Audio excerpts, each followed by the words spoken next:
এই রাফি, রেডি হয়েছিস? আরে মেয়ে দেখতে যাবি বললি, আর এখন এত লেট করছিস। মেয়েদের মতো এত কি সাজগোজ করছিস? বের হ। আমি আয়নার সামনে দাঁড়িয়ে আছি, চুলের স্টাইল মেরে নিজেকে একবার দেখে চলেছি। হ্যান্ডসাম লাগছে বটে। মেয়ে দেখতে যাব বলে কথা, বেস্ট দেখতে তো হবে। শুনেছি মেয়ে দেখতে হেব্বি সুন্দরী, সেখানে আমাকেও তো সুন্দর দেখাতে হবে, না হলে নিজের কাছেই প্রেস্টিজ থাকবে না।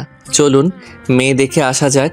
আমি বের হতেই ছোট বোন মারিয়াম আমার দিকে তাকিয়ে মুচকি হাসি দিয়ে বলল, ভাইয়া এত দেরি করলি, কেমন করছিলি? ছেলেদের ব্যাপার ছুটকি, বুঝবি না। বাবা, এমন ভাব করছিস যেন যুদ্ধ করতে চাচ্ছিস। মেয়েটা তো দেখতে চাচ্ছিস। এত কথা বলছিস কেন? বেশি কথা বললে নিব না কিন্তু, বাসায় রেখে যাব। ও আম্মু, দেখেছো ভাইয়া কি বলছে? তোরা দুইটার মানুষ হবি না। এই রাফি, তুই তো বড়, তুই ছোটদের মতো কি করছিস? দেরি হচ্ছে, চল। তোর আব্বু গাড়িতে বসে আছে, চল জলদি। গাড়িতে বসে আসাদ সাহেব মানে আমার বাবা বলল, তোমাদের আসতে এত লেট হলো? ও মা, তোমার ছেলের কাছে জিজ্ঞেস করো, ওর জন্যই তো এত লেট হলো। আব্বু মেয়ে দেখতে যাচ্ছি, একটু প্রস্তুতি নিতে হবে না? এই প্রথম যাচ্ছি। গাধা, মেয়ে দেখতে যাচ্ছিস, বিয়ে করতে না। নে ওঠো সবাই। আচ্ছা আব্বু, তোমার বন্ধুর মেয়ে কি আমাকে দেখেছে? না মানে আমি তো দেখিনি। চুপ করে বসবি? এত কথা বলিস কেন? গেলেই দেখতে পাবি। ওকে ঠিক আছে। গাড়িতে বসে আছি, যেতে 30 মিনিট লাগবে। মূলত জ্যাম না থাকলে 20 মিনিটও লাগতো না। যাই হোক, 1 সপ্তাহ আগেই আব্বু আম্মু বলল আব্বুর বন্ধুর মেয়ের নাকি বিয়ে দেবে। আমি এখন অনার্স 3rd ইয়ারে, মেয়েটা নাকি আমার সাথেই পড়ে, দেখতেও নাকি পরীর মতো। তাই আমিও রাজি হয়ে গেলাম। ভাই, বিয়ে তো একদিন করতেই হবে, কেননা যৌবন থাকতেই হিল্লেটা করে ফেলি। তাই মত দিয়ে দিলাম, চলুন দেখি কি হয়। যথা সময়ে আমরা চলে আসলাম মেয়ে দেখতে। ভাই আব্বুর বন্ধুর বাসা তো সেই, যাকে বলে ওয়াও, বাইরে থেকেই দেখতে সুন্দর লাগছে, ভেতরে কেমন হবে তাহলে? আমি আম্মু আব্বুর সাথে ভেতরে চলে আসলাম। বাবা, ভেতরে তো লোকজন অনেকেই আছে দেখছি, মনে হয় মেয়ে দেখতে আসবো বলে আত্মীয় স্বজনরা এসেছে। আমি কোনো মতে চারিদিকটা দেখলাম, বেশ গোছানো বাসা। আমরা ভেতরে আসতেই আব্বুর বন্ধু হান্নান সাহেব আমাদের স্বাগতম জানালো, আমাদের ভেতরে এনে বসতে দিল। সাথে সাথে সামনের টেবিল ভর্তি খাবারে ভরে গেল। এতটা আদর আপ্যায়ন করা হয় জানতাম না। আমি তো লজ্জায় কিছু খাচ্ছিলাম না, কিন্তু পাশে আমার বোন মারিয়াম খেয়েই চলেছে। আমার বোন ক্লাস 9-এ পড়ে। যাই হোক, মেয়ের অপেক্ষায় আমি বসে আছি, কখন যে তার দেখা পাবো সেই আশায় মন আমার ব্যাকুল। মুখ ফুটে বলতেও পারছি না যে মেয়েকে জলদি আনুন। এমন সময় আব্বুর বন্ধু মানে হান্নান সাহেব আব্বুকে ডেকে নিয়ে চলে গেল। আমি আর আমার বোন বসে আছি, আম্মুও এদিকে কই যেন গেছে, বোঝো ঠেলা। এদিকে ঘরের আশপাশ থেকে অনেকেই উকিঝুঁকি মেরে আমাকে দেখছে, হয়তো দেখছে ছেলেটা কেমন। আমিও মুড নিয়ে বসে আছি। এদিকে হান্নান সাহেবের চেহারায় চিন্তার ভাঁজ দেখা দিয়েছে। আব্বু জিজ্ঞাসা করলো, বন্ধু, সব ঠিক আছে তো? অস্থির দেখাচ্ছে যে তোকে। বন্ধু, আমি কি করি যে বলি তোকে, আসলে আমি নিজেই বুঝতে পারছি না কি বলবো তোকে। এত কি ভাবছিস? আমরা সেই ছোটকালের ফ্রেন্ড, আর এখন আমাকে বলতে তোর কি সমস্যা হচ্ছে? বল আমাকে। দোস্ত, মেঘলা একটু আগে পার্লারে গেছিল, সেখান থেকে নাকি কোন ছেলের সাথে পালিয়ে গেছে। আমি কি করব কিছুই বুঝতে পারছি না। কি বলিস? মেঘলা মা এমনটা কি করে করলো? আমরা তো ওকে কখনো এসব বিষয়ে বলতেও শুনিনি যে ও কাউকে পছন্দ করে। আমাদের আগে থেকে সব বলতে পারতো। আসাদ দোস্ত আমার, আমি কি করব এখন? তুই আমাকে বল, কি করব আমি? দেখ দোস্ত, আমরা তো মেঘলা মাকে দেখতে এসেছি। সত্যি বলতে আমাদের লোকে কিছুই বলবে না, কিন্তু ব্যাপারটা তোর এমন এক পরিস্থিতিতে পড়ে গেছিস যে কি বলবো বুঝতে পারছি না। আমার বাসায় সব মেহমান এসেছে, আমার মান সম্মান সব চলে যাবে। ভেবেছিলাম আজকে বিয়েটা পাকা করে নেব, আর ওদের বিয়ে তো আমরা আগেই ঠিক করে রেখেছি, তাই আমি সবাইকেও বলে রেখেছি। এখন কি হবে দোস্ত? আমার তো গলায় দড়ি দেওয়া ছাড়া কিছুই করার নেই। আরে কি বলছিস এসব? আবল তাবল বকিস না, দাঁড়া ভাবতে দে কি করা যায়। দোস্ত, কিছু একটা কর, আমাকে বাঁচা। ভাবতে তো দিবি। আচ্ছা, আরিফিনের বয়স কত হবে? আরফিন, ও তো এবার এসএসসি দেবে, 2 মাস পরেই পরীক্ষা। কেন? দেখ, কথাটা বলতে আমারও ভালো লাগছে না, তবে আমি এর থেকে বেশি কিছু এখন ভাবতেও পারছি না। একটা কাজ কর তুই, আরফিন মা মনিকে রাফির সাথে বিয়ে দিয়ে দে। কি বলছিস? তাহলে কি হবে? দেখ, সবাইকে বলে দিবি যে মেঘলার আগেই বিয়ে হয়ে গেছে, আর এটা আসলে আরিফিনের জন্যই বিয়ের প্ল্যান ছিল। কিছু একটা বুঝিয়ে দেওয়া যাবে সবাইকে। আমার ছোট মেয়ের জন্য রাফি অনেক বড় হয়ে যাবে না? আমি হিসাব করেই বলছি।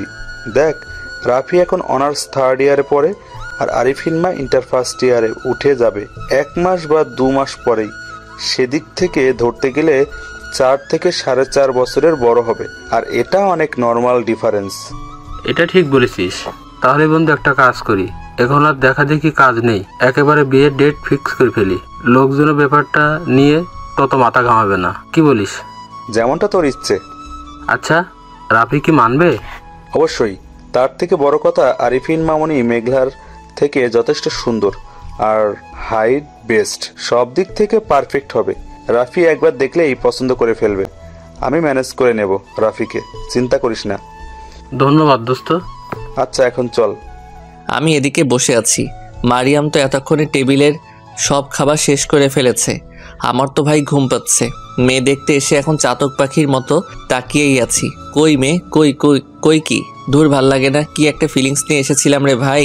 মারিয়াম বলল, ভাইয়া মিষ্টি শেষ হয়ে গেছে, ওনারা আর দেবে না। আমি অসহায়ের মতো তাকিয়ে বললাম, তুই মিষ্টি নিয়ে পড়ে আছিস? তুই সত্যি আমার বোন? আমার মনে হয় তোকে আমরা কুড়িয়ে পেয়েছিলাম রে।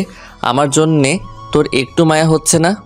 ভাইয়া বউকে ওনারা আনছে না, এখানে আমি কি করব? আমাকে দোষ দিবি না। চুপ কর, বোন নামের কলঙ্ক তুই। আমার পকেটে আর হাত দিবি না তুই। ঠিক আছে, আমিও আব্বুকে বলে দেব প্রতি সপ্তাহে তুই আব্বুর পকেট ছেড়ে দিস। দেখ, বাড়াবাড়ি হচ্ছে কিন্তু। সে আমি কি জানি। আমি চুপ করে গেলাম। খালি খালি ওকে খেপিয়ে লাভ নেই, শেষে আমার মাথাতেই কাঁঠাল ভাঙবে। এই ছোট বোন থাকা যে কত প্যারার, যার আছে সেই বোঝে রে ভাই। একটু পর আব্বু এসে আমার পাশে বসলো।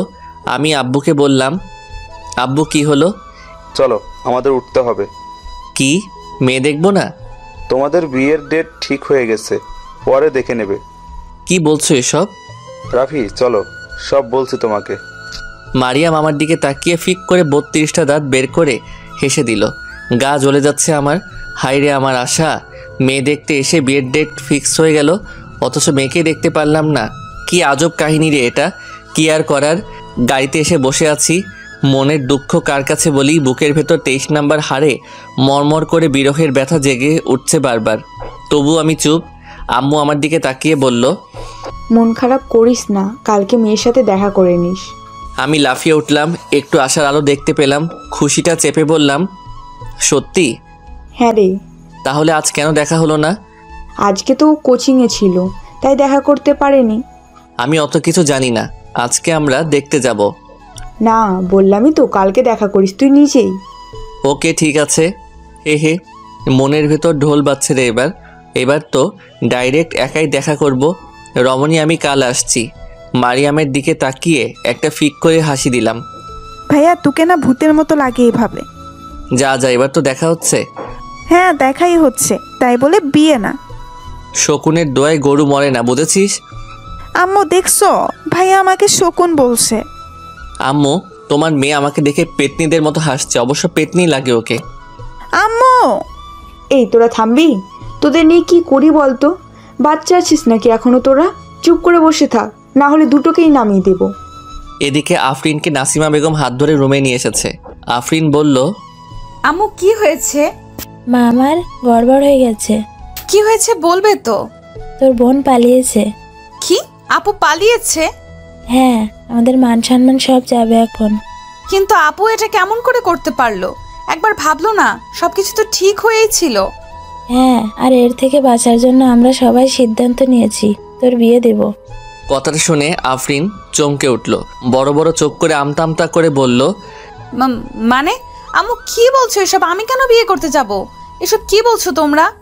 হ্যাঁ, বিয়ের তারিখও ফিক্স হয়ে গেছে, প্রস্তুতি নে। আম্মু, আপুর কাজের সাজা আমাকে কেন দিচ্ছ? আমার পড়াশোনা আছে, আমার স্বপ্ন আছে। বিয়ের পরও করা যাবে, কেউ মানা করবে না। আমরা এসব কথা বলে ফেলেছি, চিন্তা করিস না। আম্মু, আমি বিয়ে করব না, আমি পারবো না। দেখ, এখন এসব বলে লাভ নেই, সবকিছু ঠিক হয়ে গেছে। আর ছেলেটা অনেক ভালো, আমরা তোর খারাপ চাইবো না কখনো। তুই আমাদের চোখের মণি, আমাদের উপর ভরসা রাখ। কার সাথে আমার বিয়ে হচ্ছে? তোর আপুর সাথে যার হওয়ার কথা ছিল। মানে যাকে আমি দুলাভাই ভেবেছি তার সাথেই এখন আমার বিয়ে? আম্মু ওইটা তো বুইড়া বেটা, আমি বুইড়া বেটা বিয়ে করব না। তোর থেকে 4 বছরের বড়, কোথায় এত বয়স? এত কথা বলিস না এখন, 1 সপ্তাহ পরেই তোদের বিয়ে। আমি করব না বিয়ে, আমি পালিয়ে যাব। ফালতু কথা একদম বলবি না, যা এখন। সব ঝামেলা আমার মাথায়। কি মেয়েদের আমি জন্ম দিয়েছি যারা বাপ মায়ের মান সম্মান বিবেচনা করে না। ছি ছি। নাসিমা বেগম চলে গেল। আফরিন খাটের উপর ধপাস করে বসে পড়ল। চোখ বেয়ে পানি পড়ছে, মনের ভেতর ভয় ধরেছে খুব। বিয়ে জিনিসটা শুনতে যেমনটা লাগে আসলে তেমন না। বিয়ের কথা শুনতেই মনের ভেতর ভয় কাজ করছে খুব। আরফিন ভাবছে, কি করব এখন কিছুই বুঝতে পারছি না। শেষকালে ওই বুইড়া বেটার সাথে আমার বিয়ে দেবে? আমার কথা কেউ শুনলই না। আমি এদিকে বাসায় এসে সোফায় বসে পড়লাম। আব্বুও বসে গেল। আম্মু পানি এনে আব্বুকে দিল। আমি ভাবছি কিছু জিজ্ঞাসা করব কি না। আব্বু আমার এক্সপ্রেশন দেখে হেসে বলল, কিরে কিছু বলবি? আমি আমতা আমতা করে বললাম, আব্বু আমি তো মেয়েই দেখলাম না, মেয়ে যদি ভালো না হয়। আব্বু হেসে দিল আর বলল, বিয়ে নিয়ে টেনশন করছিস কেন? বিয়ে তো আনন্দের বিষয়। আর হ্যাঁ, আগের জনের থেকে এই জন অনেক বেশি সুন্দর। তোর ভাগ্য ভালো। আব্বুর মুখে এমন কথা শুনে একটু লজ্জা পেলাম, তবে মনের ভেতর খুশিও লাগছে অনেক। মেয়ে তাহলে ওর বোনের থেকেও সুন্দর। হাইরে কপাল। আমি মুচকি হেসে রুমে চলে আসলাম। নাবিদকে জানানো দরকার, না হলে পরে আমাকে ছাড়বে না। নাবিদ আমার ফ্রেন্ড। আমি ওকে কল করার আগেই ও আমাকে কল করে বসলো। আসলে আজকে একটা কনসার্ট দেখতে যাওয়ার কথা ছিল। আমি তো মাত্র বাসায় আসলাম, ও হয়তো অপেক্ষায় ছিল। আর ওকে বলিও নি যে বিয়ের জন্য মেয়ে দেখতে যাব। ওকে অবশ্যই নিয়েই যেতে চাইছি, কিন্তু আম্মুর তাড়াতাড়িতে সব কিছু ভুলে গেছি। যাই হোক, ফোনটা ধরতেই নাবিদ বলল, কি রে, ফোন ধরতে এতক্ষণ লাগে তোর? সরি ভাই, কই তুই? আজকে না আমাদের এক জায়গায় যাওয়ার কথা ছিল? হ্যাঁ, আরে ঘটনা ঘটে গেছে। আবার কি ঘটনা? বাসা থেকে বিয়ের জন্যে মেয়ে ঠিক করে ফেলছে। বাহ বাহ বাহ বাহ, কি সোনালি রে ভাই, সব কিছু ঠিক? হ্যাঁ আব্বু সব ঠিক করে এসেছে। ভাবি দেখতে কেমন? আরে আমি কিছুই দেখিনি, আব্বু আম্মু ঠিক করেছে। শোন, কালকে মেয়েকে দেখতে যাব, রেডি থাকিস। রেডি মানে? আমার তো দেরি সহ্য হচ্ছে না। আমার আজকে ঘুম আসবে না দোস্ত। কালকে আমি নিজেই তোর বাসায় চলে আসব। আচ্ছা ঠিক আছে, সকালে চলে আসিস।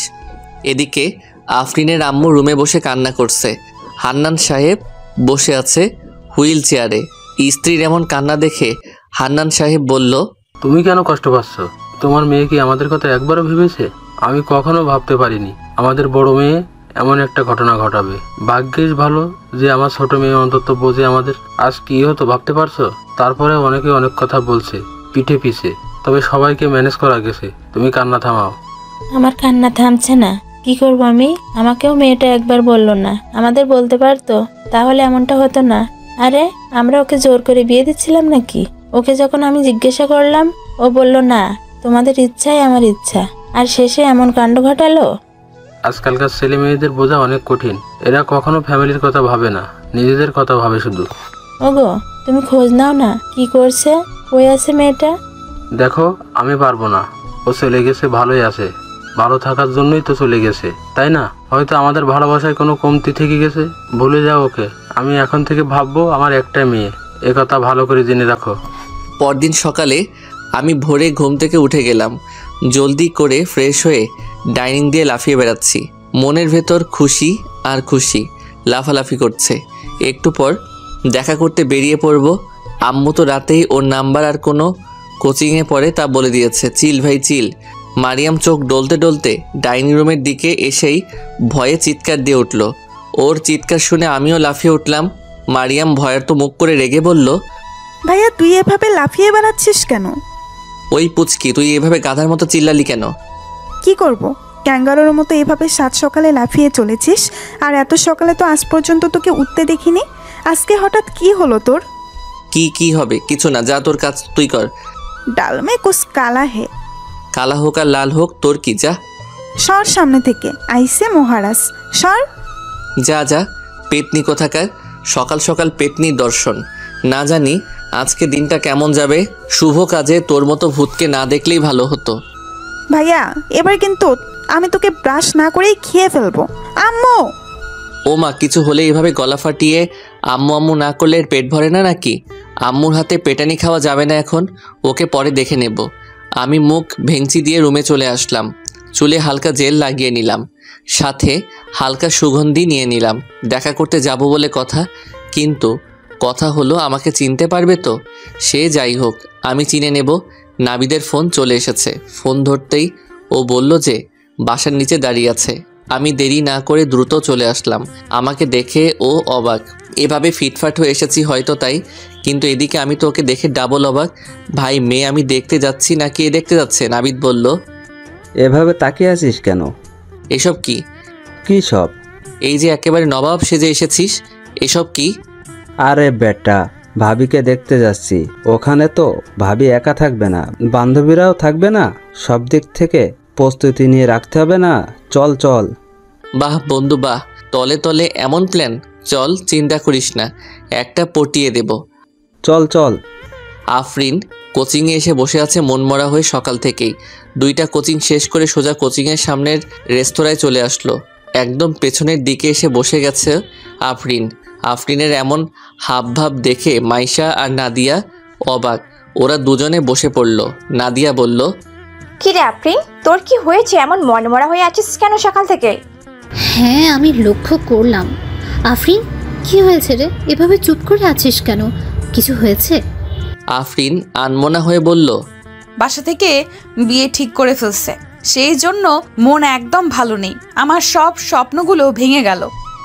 আফরিনের কথা শুনে ওরা দুজনে অবাক হয়ে গেল। আফরিন, কি বলছিস এসব? আঙ্কেল আন্টি এটা কিভাবে করতে পারে? আরে বিয়ে আসলে বড় আপুর হওয়ার কথা ছিল, কিন্তু শেষে সে পালিয়েছে আর ফেসে গেছি আমি। কি? আপু এমনটা কি করে করলো? আর যা করেছে আপু করেছে, এখানে তোকে কেন বিয়ে দেবে? জানি না রে, ভালো লাগছে না, মন ভালো নেই একদম। ছেলেকে চিনিস? মানে দেখেছিস? আপুর সাথে বিয়ের কথা চলছিল, তার সাথেই। কি? আরে ভাই, এটা কেমন কথা? ছেলে তো তাহলে 30-35 বছরের হবে। এটা কি হলো? পাগল পেয়েছে নাকি? না, 4 বছরের বড়। এই যে ছবি। আফরিন ফোনটা এগিয়ে দিল। নাদিয়া আর মাইশা ছবিটা ভালো করে দেখতে লাগলো। মাইশা কিছুক্ষণ পর মুচকি হাসলো। আফরিন বলল, হাসছিস কেন? না, এমনি ছেলেটা দেখতে জোস। আমার বিয়ে ঠিক হলে আমি করে নিতাম। আফরিন, আমি তো ভেবেছিলাম ছেলেটা বুড়া বেটা হবে। এই তো দেখছি ইয়াং, মনে হচ্ছে আমাদের বয়সী। ছেলেটা ইয়াং, কিন্তু আফরিনের তো মত নেই, তাই না? এভাবে জোর করে কিছু করা ঠিক না। আঙ্কেলকে বুঝিয়ে বললে বুঝবে মনে হয়। আর সম্ভব নেই, আগামী শুক্রবার বিয়ে। সব ঠিক হয়ে গেছে? হ্যাঁ। আচ্ছা, ছেলেটার সাথে কথা বলেছিস? ছেলেটাকে বলে দেখ সে কি বলে। না, আমি এখনো কথাবার্তা বলিনি। আমার ভালোই লাগছে না, মনে হচ্ছে ওই বেটাকে ধরে আস্তা মতো গেলাই। আমরা এদিকে কোচিংয়ের সামনে তো চলে এসেছি, কিন্তু মেয়েটাকে কিভাবে খুঁজে বের করব? কি ঝামেলায় পড়লাম। এখানে আশেপাশে মেয়ের অভাব নেই। এই বন্ধু নাবিদ, ওই মেয়েকে চিনবো কেমন করে? মানে? আরে দেখছিস না, সবাই বোরকা পর, এখন চিনবো কেমন করে? আসলেই তো। একটা কাজ কর, ফোন দে, নাম্বার তো আছে। ও ঠিক বলেছিস। আমি নাম্বারটা বের করে মেয়েটার কাছে ফোন দিলাম। রিং হচ্ছে, ধরছে না কেন? মেয়েটার নাম যেন কি বলেছিল আম্মু? ও হ্যাঁ, আফরিন। এদিকে নাদিয়া বলে উঠল, এই আফরিন, তোর কল এসেছে। বাসা থেকে মনে হয় ফোন দিছে, কেটে দে, কথা বলতে ইচ্ছে করছে না। না রে, আন্নার নম্বর। বাসার নাম্বার তো সেভ করা থাকে, তাই না? ধুর, ভাল লাগে না। দেখি এদিকে দে। আমি নাবিদকে বললাম, কিরে দোস্ত, ফোন ধরছে না যে? আবার দে, কোচিংয়ে আছে মনে হয় এখনো। আরেকবার দিয়ে দেখ। আচ্ছা। এবার ফোন দিতেই আফরিন ফোনটা ধরল। আফরিন ফোনটা ধরে বিরক্তিকর কণ্ঠে বলল, কে? আমি কণ্ঠ শুনে হারিয়ে গেলাম। হারিয়ে যাওয়ার মতোই কণ্ঠ রে ভাই। এ তো এখনই আমার মনের মাঝে ঢুকে গেছে। কি চিকন কণ্ঠ! কণ্ঠের মাঝে এক আলাদা মায়া আছে। চিকন কণ্ঠটা যেন বুকে এসে লাগছে। নাবিদ আমাকে হালকা ধাক্কা দিতেই আমি যেন হুঁশে ফিরলাম। তবে এখন কি বলবো বুঝতে পারছি না। এমন সংকোচ আগে কখনো ফিল হয়নি। হয়তো মনের ভেতরের আবেগগুলি সব হারিয়ে চলেছে। আমি এসব ভাবার মাঝেই আফরিন আবার বলে উঠল, হ্যালো, কে? আমি এবার বলে উঠলাম, আমি। কণ্ঠটা কেমন নিচু স্বরেই হলো মনে হচ্ছে। আফরিন বিরক্তিকর ভাব নিয়ে বলল, আমিটা কে? নাম নেই আপনার? আমি? আরে আমি। আজব তো, কি আমি লাগিয়ে রেখেছেন? ফাজলামি করছেন? সরি, আমি রাফি। রাফি? কোন আফরিনের মাথায় হঠাৎ খেয়াল আসলো। আরে এটা তো ওই ছেলেটা। আফরিন দ্রুত ফোনটা কেটে দিল। আফরিনের এমন কাজ দেখে নাদিয়া বলল, কিরে কি হলো? এইভাবে হঠাৎ করে ফোন কেটে দিলি কেন? আর এমন ভাব করছিস কেন? কে ছিল? ওই বুইড়া বেটা। বুইড়া বেটা? ও, বুঝতে পেরেছি, আমাদের দুলা ভাই। দেখ, ফাজলামি করবি না, আমার ভয় করছে। আরে কিসের ভয়? পাগল নাকি তুই? দেখ, বিয়ে যখন ঠিক হয়েই গেছে তখন ভয় পেলে চলবে না। এখন থেকে ছেলেটাকে নিজের কন্ট্রোলে রাখ। এদিকে নাবিদ আমাকে বলল, কিরে ভাই, কি হলো? কেটে দিল। কিছু বলেনি? না, কেটে দিল ঠাস করে। আবার ফোন দে। যদি রাগ করে? দিয়ে তো দেখ। আচ্ছা দিচ্ছি। আমি আবার ফোন দিলাম। আফরিনের হাতে আবারও ফোনটা বেজে উঠল। আফরিন তো চমকে উঠেছে এবার। আফরিন ফোনের দিকে তাকিয়ে দেখলো আবার ফোন আসছে। ও নাদিয়া আর মাইশার দিকে তাকালো। নাদিয়া বলল, দেখি আমার কাছে দে, আমিও তো দেখি আমাদের দুলা ভাইয়ের ভয়েস কেমন। নাদিয়া ফোনটা নিয়ে রিসিভ করলো। আমার কিছু বলার আগেই নাদিয়া ওপাশ থেকে ভারী কণ্ঠে বলে উঠল, হাই, কেমন আছেন? আমি এবার অন্য কণ্ঠ শুনতে পেরে বুঝতে পারলাম এটা হয়তো ওর বান্ধবী হবে। তাই বললাম, জি ভালো, আপনি কেমন আছেন? ভালো। আমাকে চিনতে পেরেছেন? জি না, আমার মনে হয় আপনি আফরিনের বান্ধবী। কিভাবে বুঝলেন? কারণ আপনাদের কণ্ঠ আলাদা। বাবা, এক্ষুনি কণ্ঠ সেভ করে ফেলেছেন দেখছি। ওই আর কি। আচ্ছা, উনি নেই? এত উতলা হওয়ার কি আছে, এখন তো কেবল শুরু। হাই দুলা ভাই, আপনাকে না দেখতে ইচ্ছে করছে। আরে সত্যি, আমি তো আপনাদের কোচিংয়ের এখানেই আছি। কি মানে আপনি এখানে? এখানেই আছি আমি। আপনারা কই? কি বলছেন? আপনি জানলেন কিভাবে আমরা এখানে? আরে আম্মু বলেছিল, তাই এখান দিয়ে যাচ্ছিলাম। ভাবলাম দেখি দেখা পাই কিনা। ও ওকে। আপনারা কই? দেখুন, কোচিং এর সামনে একটা রেস্টুরেন্ট আছে। হ্যাঁ দেখেছি। ভেতরে চলে আসুন। নাদিয়া ফোন রাখতেই আফরিন বলে উঠল, কি বলছিস এগুলো? কে আসবে? আমাদের দুলা ভাই আসছে। মানে এখানে কই থেকে আসছে? হ্যাঁ, এখানে এসেছে, তাই বললাম ভেতরে আসতে। যাক, দুলা ভাইকে দেখে নে তাহলে। আমি আর নাবিদ ভেতরে ঢুকে চারিদিকে খুঁজতে লাগলাম। কই রে বাবা, কোথায় আছে? নাবিদ আমাকে ইশারা করে বলল, রাফি সামনে দেখ, ওরাই মনে হয়। আমি পেছনের দিকে তাকালাম। তিনজন বসে আছে। আমার এখনই কেমন জানি মনের ভেতরে চিনচিন ভয় অনুভব হচ্ছে। তবুও আমি আর নাবিদ আস্তে আস্তে ওদের কাছে চলে আসলাম। বোরখা পরে আছে, তাই চিনতেও পারছি না। তবে এদের মাঝে একটা মেয়ে নিচের দিকে তাকিয়ে আছে। একবারও আমাদের দিকে তাকায়নি। মনের ভেতর ধপ করে উঠল, তাহলে এটাই আমার হবু বউ? নাবিদ বলে উঠল, হাই, আপনারাই রাইট? জি জি, আমরাই। আপনারা ভালোই অনুমান করতে পারেন দেখছি। আরে দাঁড়িয়ে আছেন কেন, বসুন না। It's okay. আমরা দুজনে বসে পড়লাম। আমি তো বারবার আর চোখে মেয়েটির দিকে তাকিয়ে চলেছি। মেয়েটি একবারও আমার দিকে তাকায়নি, এখনও নিচের দিকেই মাথা নত করে আছে। নাদিয়া বলল, তো আমাদের দুলা ভাই মানে হবু দুলা ভাই, আপনি কি আমাদের বান্ধবীকে দেখেছেন? না, আসলে আব্বু আম্মু বিয়ের জন্য বলল আর আমিও হ্যাঁ করে বসলাম। আব্বু আম্মুর পছন্দ মতোই ভেবেছি বিয়ে করব, তাই আর কিছুই ভাবিনি, হ্যাঁ বলে দিয়েছি। বাহ বাহ, আদর্শ ছেলে। আপনি কি চিনতে পারছেন এখানে আপনার জনকে? আমি একটু লজ্জামাখা সুরে বললাম, না চেনার কি আছে, আসলে মানুষের মন অনেক সেনসিটিভ হয়। মনের ব্যাপারগুলো মন আগে থেকেই বুঝে নেয়। আমি তো ওনাকে প্রথমেই চিনে ফেলেছি। আমার এমন কথা শুনে এবার প্রথমবারের মতো আফরিন আমার দিকে একবার তাকালো। আমিও তাকিয়েছিলাম। দুজনের চোখ দুজনের চোখের সাথে যেন শক খেলো। ও সাথে সাথে মাথা নিচু করে নিয়েছে। আমিও একটু লজ্জা পেলাম। মাইশা বলল, আপনি না দেখে বিয়ে করবেন? আমাদের বান্ধবীর যদি কোনো সমস্যা থাকে তখন কি করবেন? আমি মুচকি হাসলাম। মনে মনে ভাবলাম, আমি তো প্রথমেই কণ্ঠের মায়ায় পড়ে গেছি। এখন আর কিছুতেই যায় আসে না, যেমনই হোক না কেন। যদি এই কণ্ঠের মায়াবিনীকে না পাই তাহলে এই জীবন বৃথা। সব মানতে রাজি, তবু একে হারাতে না। কি হলো, আপনি হাসলেন যে? কি ভাবছেন? আসলে এটা আপনাদের অপিনিয়ন, আমার কাছে বিষয়টি অনেক আলাদা। তাই নাকি? তবে ডেফিনেশন যাই হোক, বিয়ের পর যদি দেখেন বান্ধবীর কালো রূপ নেই, গুণ নেই, তখন মেনে নিতে পারবেন? আপনারা সাহিত্য বোঝেন? আমার এমন কথায় সবাই একটু অবাক হলো। তবে এই অবাক তো লুকিয়ে আফরিন প্রথমবারের মতো বলে উঠল, সাহিত্য দিয়ে জীবন চলে না, আপনি বুঝি সাহিত্য নিয়ে চলেন? আপনাকে দেখে তেমনই মনে হচ্ছে। আমি ওর মিষ্টি আওয়াজে যেন সব কিছু ভুলে গেলাম। একদম পিচ্চিদের মতো মায়াবী কণ্ঠ। আচ্ছা, আমাদের বিয়ে হলে কি বলবো আমি? পিচ্চি বউ বলে ডাকবো? হ্যাঁ, মন্দ হবে না। নাবিদ আমাকে হালকা ধাক্কা দিল। আমি যেন কল্পনাতে ডুবে যাচ্ছি বারবার। নীরবতা ভেঙে বললাম, জীবন চলার পথে মানবিক ধারণা সাহিত্যের পরিচর্যায় চলে না ঠিকই, তবে ধারণার বিপরীতে গন্তব্য ঠাঁই না পেলে সাহিত্যকে পড়ে নিতে দোষ কোথায়? আমার কথার পর কিছুক্ষণ নীরবতা ছেয়ে গেল। কারো মুখে কথা নেই। আমি আফরিনের দিকে লক্ষ্য করে বলে উঠলাম, আপনার কি মত? আমাকে বিয়ে করার জন্য আপনি প্রস্তুত তো? এই কথায় আফরিন আমার চোখের দিকে কিছুক্ষণ শুধু তাকিয়ে থাকলো। আমি নিস্তব্ধ বালকের মতো ওর চোখের ভাষা পড়ার চেষ্টা করলাম, তবে আমি ব্যর্থ হলাম। এ চোখের গভীরতা অনেক, সহজে সেই গভীরতার রহস্য ভেদ করা অসম্ভব।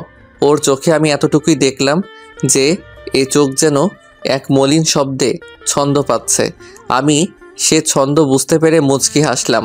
মেয়েটি হয়তো অবাক হয়েছে। দুজন দুজনের দিকে তাকিয়ে রয়েছি। নাবিদ, নাদিয়া আর মাইশা একসাথে কেসে উঠল। আমাদেরও ধ্যান ভাঙলো। একটু লজ্জায় পড়ে গেছি। আফরিন তো নিজের দিকে মুখ নিয়ে ফেলছে। আফরিন মুচকি হেসে ভাবছে, যতটা বুইড়া ভেবেছিলাম ততটা না, মনে হচ্ছে আমার বয়সী, দেখতে ভালোই মাশাল্লাহ টাইপের। হঠাৎ নাদিয়া বলল, যা দেখছি তাতে আমাদের তো এদের একলা ছেড়ে দেওয়া উচিত। এ কথা শুনে আফরিন নাদিয়ার হাত চেপে ধরল।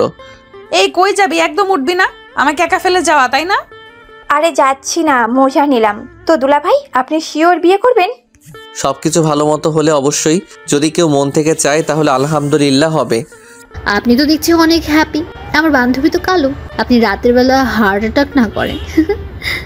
কালো রূপের মায়া শুনেছি খুব মারাত্মক হয়। যদি ভাগ্যে থাকে তবে সে মায়ায় নিজেকে একবার জড়াতে চাই। বাহ, আসলে সাহিত্যপ্রেমী দেখি আপনি। আপনিও বুঝি সাহিত্য ভালোবাসেন? একটু একটু। তাহলে আমাকেও দেখি সাহিত্য জানতে হবে, শিখতে হবে। সবাই হেসে দিল। সেদিন আফরিনদের সাথে ওই পর্যন্তই কথা হয়েছে। মনের ভেতর অনেক কথা জমা থাকলেও বলা হয়নি। জলদি কিসের? সময় তো ফুরিয়ে যাচ্ছে না। ইচ্ছে ছিল একাকী পাশে বসে একটু কথা বলার, তবে সাহস করে বলতে পারিনি। মেয়েরা শুনেছি একটুতেই বেঁকে বসে। আফরিন যদি বেঁকে বসে বা খারাপ ভাবে তাহলে কি হবে? তাই আর কিছু বললাম না। যাওয়ার সময় ওদের রিকশায় উঠিয়ে দিলাম। আফরিন যাবার কালে একবার আমার দিকে মুখ তুলে তাকিয়েছিল। ওই একটু চাহনিতেই আমি ব্যাকুল হয়ে উঠেছি, যেন ওই চোখ এখনো আমার শরীরে ভালোবাসার নেশা ছড়িয়ে চলেছে। আমি আর নাবিদ বাসায় যাইনি, পার্কে এসে বসে আছি। আমি নিশ্চুপ। কাউকে ভালোবাসার তীব্র এই ইচ্ছা এতটা ভালো লাগার হতে পারে আগে ভাবতেই পারিনি। আফরিন কি ভাবছে আমার সম্পর্কে? আমাকে কি পছন্দ হয়েছে ওর? জানি না হয়েছে কিনা, তবে ওকে তো আমার খুব পছন্দ হয়েছে। হয়তো বলতে পারিনি ওকে। ও কি বুঝতে পারবে জানি না। আমি কিছুই জানি না, তবে এইটুকু জানি আমি ওকে ভালোবেসে ফেলেছি। হ্যাঁ, এতটুকু সামান্য সময়ে আমি ওকে ভালোবেসে ফেলেছি। এই রাফি, কি ভাবছিস? নাবিদের কথায় ভাবনা থেকে নিজেকে সরিয়ে নিলাম। মুচকি হেসে বললাম, মেয়েটাকে মনে ধরে গেছে রে দোস্ত। সে তো দেখতে পাচ্ছি, তখন থেকে তোকে ডাকছি, কথা নেই তোর, খালি ভাবনায় ডুবে আছিস। কি করব, ও আমার মন থেকে যাচ্ছেই না। ভাবতে ভালো লাগছে ওকে নিয়ে।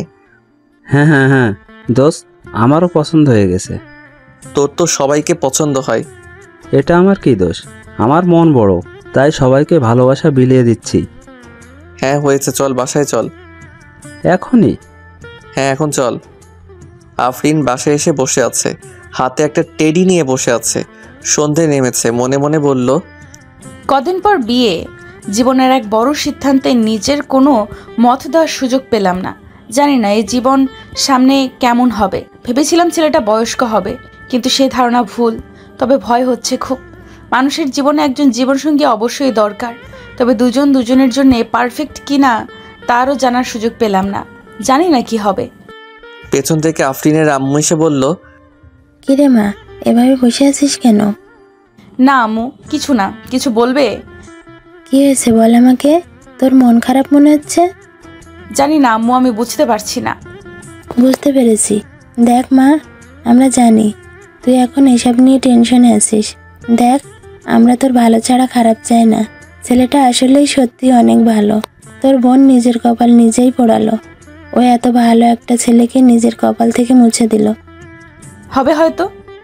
চিন্তা করিস না মা, তুই যা করতে চাস তাই হবে। ওখানে তোকে কেউ কিছুতে মানা করবে না। আমাদেরকে ওনারাই সব বলেছে। তুই তোর সব স্বপ্ন নিশ্চিন্তে পূরণ করবি। দেখা যাক। এখন চিন্তা করিস না, চল খেয়ে নিবি, আয়। যাও, আসছি। আচ্ছা আয়। রাতে খাবার টেবিলে আব্বু আমাকে বলল, রাফি, আরিফিনের সাথে দেখা করেছিস? হ্যাঁ আব্বু, করেছি। কি, কেমন পছন্দ হয়েছে? আমি মুচকি হাসলাম, কিছুই বললাম না। আব্বু বলল, আলহামদুলিল্লাহ, তাহলে বিয়েটা হচ্ছে। আব্বু, আমি তো কিছুই বলিনি। হতচ্ছাড়া, আমি তোর বাপ, বুঝলি? তোকে বুঝতে আমার কোনো সময়ই লাগে না। এটা তো আম্মুর ডায়লগ। দেখছো আম্মু, আব্বু তোমার ডায়লগ বলতেছে। চুপ করে বাপ ছেলে খেয়ে ওঠো। কি গল্প লাগিয়ে রেখেছো দুজনে? এরপর 2 দিন কেটে গেছে। কালকে আমার বিয়ে। এই 2 দিনে আফরিনের সাথে ফোনে একবারই কথা হয়েছে আমার, তাও আমি নিজে থেকে কল করেছিলাম। জানি না মেয়ে আমাকে দেখে ভয় পায় কিনা। মাত্র 20 মিনিট কথা বলেছিলাম, এরপর ফোন কেটে দিল সে। যাই হোক, এখন তো এমনিতেই কথা হবে দিনরাত। বাসায় আত্মীয় স্বজনের ভিড় বেড়ে চলেছে। বাসাকে সাজানো হচ্ছে সুন্দর করে। নিজের বিয়েতে নিজের কাছে খুব ভালো লাগছে। সময় যেন যাচ্ছেই না। অন্যদিকে আফরিন রুমে বসে আছে। ওদের বাসাটাও একই সাজে সেজে উঠেছে। আফরিনের সাথে নাদিয়া বসে আছে। মাইশা আসতে পারেনি। আফরিন চিপস খেতে খেতে বলল, নাদিয়া, কি মনে হচ্ছে তোর? কি বিষয়ে বলছিস বলতো? আমার বিয়ের ব্যাপারে। আর কি? চিন্তা করিস না। দেখ, বিয়ে তো একদিন সবাই করবে। তুই না হয় আগেই করলি, তবে ব্যাপারটা হলো জীবনসঙ্গী কেমন। ভাইয়াকে দেখে সত্যিই বলতে আমার খারাপ মনে হলো না। মানুষকে উপর দেখে চেনা সব থেকে কঠিন কাজ, বলতে গেলে অসম্ভব। দেখ, জাজমেন্ট করার ক্ষেত্রে আমরা শিওর না হলেও মনের একটা ব্যাপার থাকে।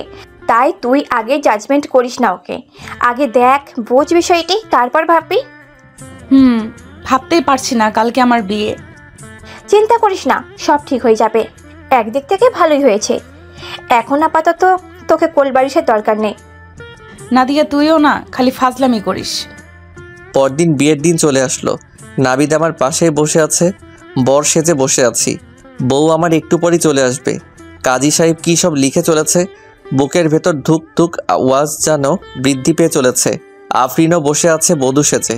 ঘোমটা মাথায়, পরীর মতো লাগছে ওকে। মাইশা বলল, আজকে দুলাভাই তোকে দেখে অজ্ঞান না হয়ে যায়।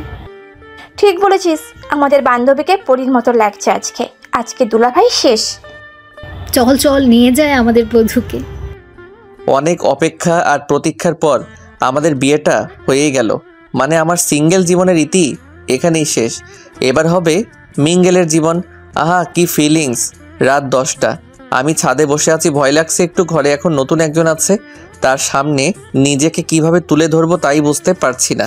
কি কথা বলে শুরু করব তাও ভাবতে পারছি না। নিজেকে কেমন নিজেই চিনতে পারছি না। একটু পর নাবিদ ছাদে আসলো। আরে বেটা, তুই এখানে? তোকে সারা বাসা খুঁজে বেড়াচ্ছি। কেন, কি হয়েছে? আমি তো এখানে একটু হাওয়া নিচ্ছি। যা রুমে যা, উনি এখানে হাওয়া খাচ্ছে।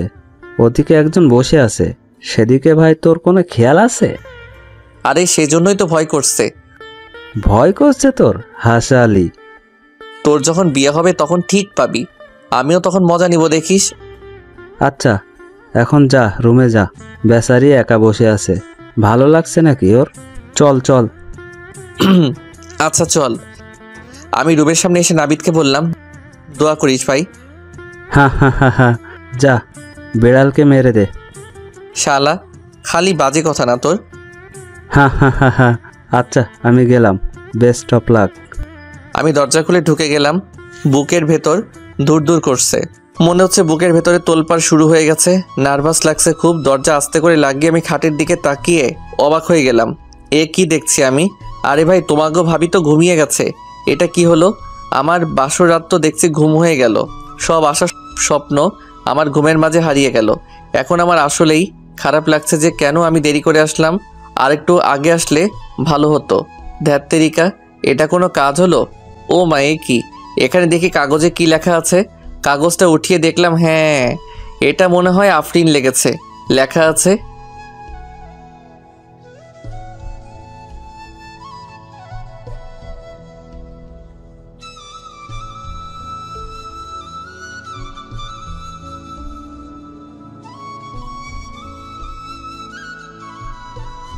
লেখাটা পড়ে দুধের গ্লাসের দিকে অসহায়ের মতো তাকালাম।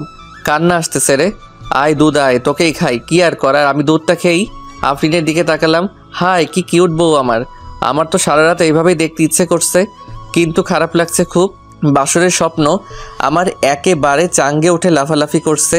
কি ভাগ্য আমার, কি আর করার। আমি ফ্রেশ হতে চলে গেলাম। ফ্রেশ হয়ে এসে বিছানায় আফরিনের পাশে বসে পড়লাম। মেয়েটা চেঞ্জও করেনি, ওভাবেই ঘুমিয়ে পড়েছে। আজকে অনেক ধকল গেছে, হয়তো ক্লান্ত ছিল। ও একপাশে জড়সড় হয়ে শুয়ে আছে। আমি এসিটা একটু বাড়িয়ে দিলাম।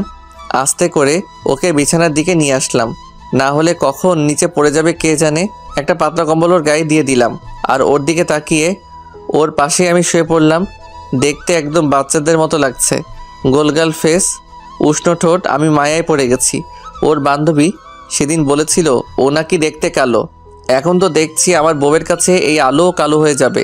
এমন সুন্দর মায়াবিনীকে দেখলেই ভালোবাসা আপনা আপনি জেগে ওঠে। ওর ঠোঁটে হালকা লিপস্টিক লেগে আছে। আমি মুচকি হেসে ওর মুখের উপর থেকে পড়ে থাকা চুলগুলো সরিয়ে দিলাম। আফরিন নড়ে উঠল। আমি ভয়ে দ্রুত ঘুমিয়ে পড়ার ভান করলাম। একটু পর দেখলাম না, ও ওঠেনি। যাক, বাঁচা গেল। এখন জেগে গেলে কি ভাবতো যে আমি ওকে টাচ করতে চাচ্ছিলাম। লজ্জায় পড়ে যেতাম। এই ভালোবাসাও অদ্ভুত। আমি ওর দিকে তাকিয়ে রইলাম, যেন ওকে নিয়ে ভাবতে ভালো লাগছে। কখন ঘুমিয়ে গেছি ঠিক নেই। সকালে কান্নার শব্দে ঘুম ভাঙল। রুমের ভেতর বাচ্চা আসলো কই থেকে? বাচ্চাদের তো আমি রুমে আনিনি। তারপর চোখ পড়লো আফরিনের দিকে। বোঝো ঠেলা, এই মেয়ে কান্না করছে তাহলে? আমি তো কান্নার আওয়াজ শুনে ভাবলাম বাচ্চা কই থেকে আসলো। যাই হোক, কিন্তু আফরিন কান্না করছে কেন? আমি তাকিয়ে আছি, বেশ লাগছে ওকে। কান্না করার চেহারা, ফোলা ফোলা মুখ, মায়ার শহর যেন আমার সামনে ফুটে উঠেছে।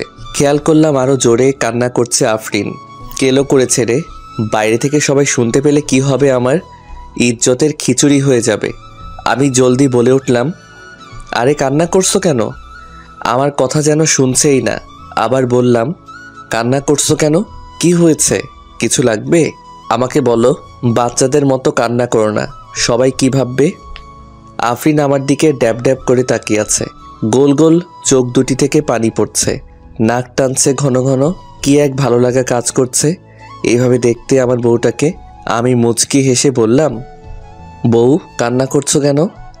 আফরিন ঠাস করে বলে উঠল, বুইড়া বেটা, কে আপনার বউ? হ্যাঁ, আমার সর্বনাশ করে দিল বুইড়া বেটা কোথাকার। আমি মাথায় হাত দিয়ে ভেবা চেকা খেয়ে বললাম, বুইড়া বেটাকে? আফরিন দাঁত চেপে বলল, কে আবার আপনি? কি করেছেন আমার সাথে? আপনার মতলব কি? আমাকে দুই হাত দিয়ে এভাবে কেন ধরে রেখেছিলেন? আফরিনের কথা শুনে আমার চক্ষু চড়ক কাজ। কি বিপদে পড়লাম আমি। আমি তো সাইডে শুয়ে পড়েছিলাম। রাতে নিজেই তো উল্টে পাল্টে আমাকে জড়িয়ে ধরে ঘুমিয়েছিল, এখন আবার আমার দোষ দিচ্ছে। আমি একটু কেসে বললাম, তুমি তো আমার বউ, এতে এত কি হয়েছে? আমার দিকে রাগি লুকে তাকিয়ে বলল, আমি আপনার বউ না, না জানি কি করেছে আমার সাথে। আপনি একটা। আফরিন থেমে গেল। আমি বুঝতে পারছি না এই মেয়ে বাচ্চাদের মতো কেন করছে। একদম পিচ্চি মেয়েদের মতো নাকে কাঁদছে। আমি একটু শয়তানি করে বললাম, কাল রাতে তো অনেক কিছু হয়েছে। এটা শুনে আফরিন চোখ বড় বড় করে আমার দিকে তাকিয়ে আছে, যেন পৃথিবী ধ্বংস হয়ে আফরিনের মাথায় পড়েছে। এই অবাক হওয়া চেহারাটা দেখলে আপনারাও আমার বউয়ের প্রেমে পড়ে যাবেন। না থাক, আপনাদের দেখার দরকার নেই। যাই হোক, আমি উঠে গেলাম। বললাম, আর কান্না করতে হবে না, আমি কিছুই করিনি, তুমি নিজেই আমাকে জড়িয়ে ধরেছিলে। আমার কথা শুনে আফরিনের একটু কান্না থামলো, তবে এখনও আমার দিকে দৃষ্টি বাঁকা করে তাকিয়ে আছে। আমি নিচু স্বরে বললাম, তুমি ঘুমিয়ে যাওয়াতে আমার বাসরের দফা রফা হয়ে গেছে, আর এখন তুমি আমাকে দোষ দিচ্ছ। আইসে আমার বাসর করতে, বুইড়া বেটা কোথাকার। ভুলেও আমার দিকে নজর দিবেন না, আর আমার থেকে 10 হাত দূরে থাকবে, বলে দিলাম। তুমি বাচ্চাদের মতো করো কেন? বেশি এদিক ওদিক করলে আমি কিন্তু আপনার আম্মুকে বলে দেব আপনি আমাকে 2 হাত দিয়ে ইয়ে করেছেন, বলে দেব। হাই হাই, বলে কি? সম্মানের আচার বানিয়ে চেটে পুটে খাবে দেখছি। খালি লম্বাই বড় হয়েছে, তাছাড়া একেবারে বাচ্চা। কোন দিন ভরা বাজারে আমার ইজ্জত পাংচার করে দেবে কে জানে। ভেবেছিলাম বিয়ে করে বউয়ের সাথে রোম্যান্স করব দিন রাত। কিসের রোম্যান্স, কিসের কি, জীবন নিয়ে টানাটানি। আমি বললাম, কিচ্ছু বলতে হবে না, স্বামী স্ত্রীর বিষয়, এটা অন্য কেউ জানলে কি ভাববে? তুমি কি পিচ্ছি নাকি? হ্যাঁ, আইসে আমাকে পিচ্ছি বলতে। আমি সব বুঝি, বুঝলেন? আমার মতো সুন্দরী মেয়ে পেয়ে খারাপ মতলব নিয়ে কাছে আসা, তাই না? আমি মনে হয় বুঝি না। আমি বড় হয়েছি, ওকে? আমার মাথা ঘুরছে। ভাইকেও মুঝে মারো। কার পাল্লায় পড়লাম আমি? হ্যাঁ, এটা ঠিক যে আমার বউটা হেব্বি সুন্দরী, কিন্তু তাই বলে এই পিচ্ছি মেয়ে এসব কী ভাবছে? না ভাই, আর নাড়িয়ে লাভ নেই, কেটে পড়াই ভালো এখনকার মতো। আমি বললাম, আমি আগে ফ্রেশ হতে যাব নাকি তুমি যাবে? আমি যাব। আচ্ছা যাও। আপনি কি করবেন? আপনি বাইরে যান। কেন? লুচু একটা। আমি বাথরুমে যাব আর আপনি আমার সুযোগ নেবেন। না, আর পারছি না। এই মেয়ে আমাকে এবার মেরেই ফেলবে। আমি অসহায়ের মতো বললাম, দরজায় ছিটকিনি আছে, লাগিয়ে নিলেই হবে, তাহলে আর কোনো ভয় থাকবে না। ছিটকিনি? আপনার রুমের কোনো জিনিসের ওপর বিশ্বাস নেই, ছিটকিনিরও নেই। ওকে, আমি বাইরে যাচ্ছি, তুমি যাও। আমাকে মাফ করো, আর পারছি না। যাও, তুমি যাও। আমি দরজা খুলতেই চমকে উঠলাম। আরেকটু হলেই ফুরুত করে আমার প্রাণটা উড়ে যেত। আমার বোন মারিয়াম দরজার পাশে এইভাবে দাঁড়িয়ে আছে যেন আমাদের পাহারা দিচ্ছিল। আমাকে দেখে ও একটা 32 সাইজের হাসি দিল। আমি বললাম, ওই এখানে কি? এমনি দেখা করতে এসেছি। মনে তো হচ্ছে না। মতলব কি? কি আবার? কিছু না, সরো, ভাবির সাথে দেখা করব আমি। এই একদম চালাকি করবি? আমার কথা শেষ না হতেই মারিয়াম মুখ বাঁকিয়ে রুমের ভেতরে চলে গেল। যাক বাবা, আমার কোনো দামই নেই দেখছি। বাসায় একটা পাগল ছিল, তাতে আমার দশা বেহাল ছিল। এখন বিয়ে করে আরেকটা পাগল এনেছি। এই দুই পাগলের খপ্পরে আমি আলু ভর্তা না হয়ে যাই, আমিও পাগল হয়ে যাব নিশ্চয়ই। পাবনায় আগে থেকে বুকিং করে রাখতে হবে। আমি বাইরে এসে সোফায় বসে পড়লাম। একটু পর আফরিন ফ্রেশ হয়ে বেরিয়ে পড়ল। মারিয়াম খাটে বসে আছে। মারিয়ামকে দেখে আফরিন খুব খুশি হলো। অন্তত এই বাসায় একা একা বোর হওয়ার হাত থেকে তো বাঁচা গেল। আফরিন মুচকি হাসলো। মারিয়াম মুচকি হেসে বলল, আরে আরে ভাবে, কি ব্যাপার? মনে হচ্ছে প্রচুর খুশি। বাসরাত কি এমন করলো ভাইয়া যে এত খুশি? আফরিনের মুখ লাল হয়ে গেল কথাটায়। লজ্জামাখা সুরে বলল, কি যে বলো না তুমি।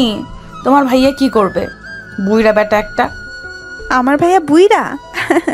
ভালোই নাম দিয়েছো। তবে তুমি তো দেখছি বুইড়া বেটাকে পেয়ে খুব খুশি। বাদ দাও, কখন আসলে? মাত্র। আম্মু এই শাড়ি পাঠালো। শাড়ি? আমি তো পরতেই পারি না। আমিও বলেছিলাম, বললো আমাকে শাড়ি পরিয়ে দেওয়ার জন্য। তুমি পরাতে পারো? আম্মু শিখিয়েছে আমাকে। তাহলে তো চিন্তা নেই। আমি জানি তুমি এসব পরে কমফর্ট ফিল করবে না।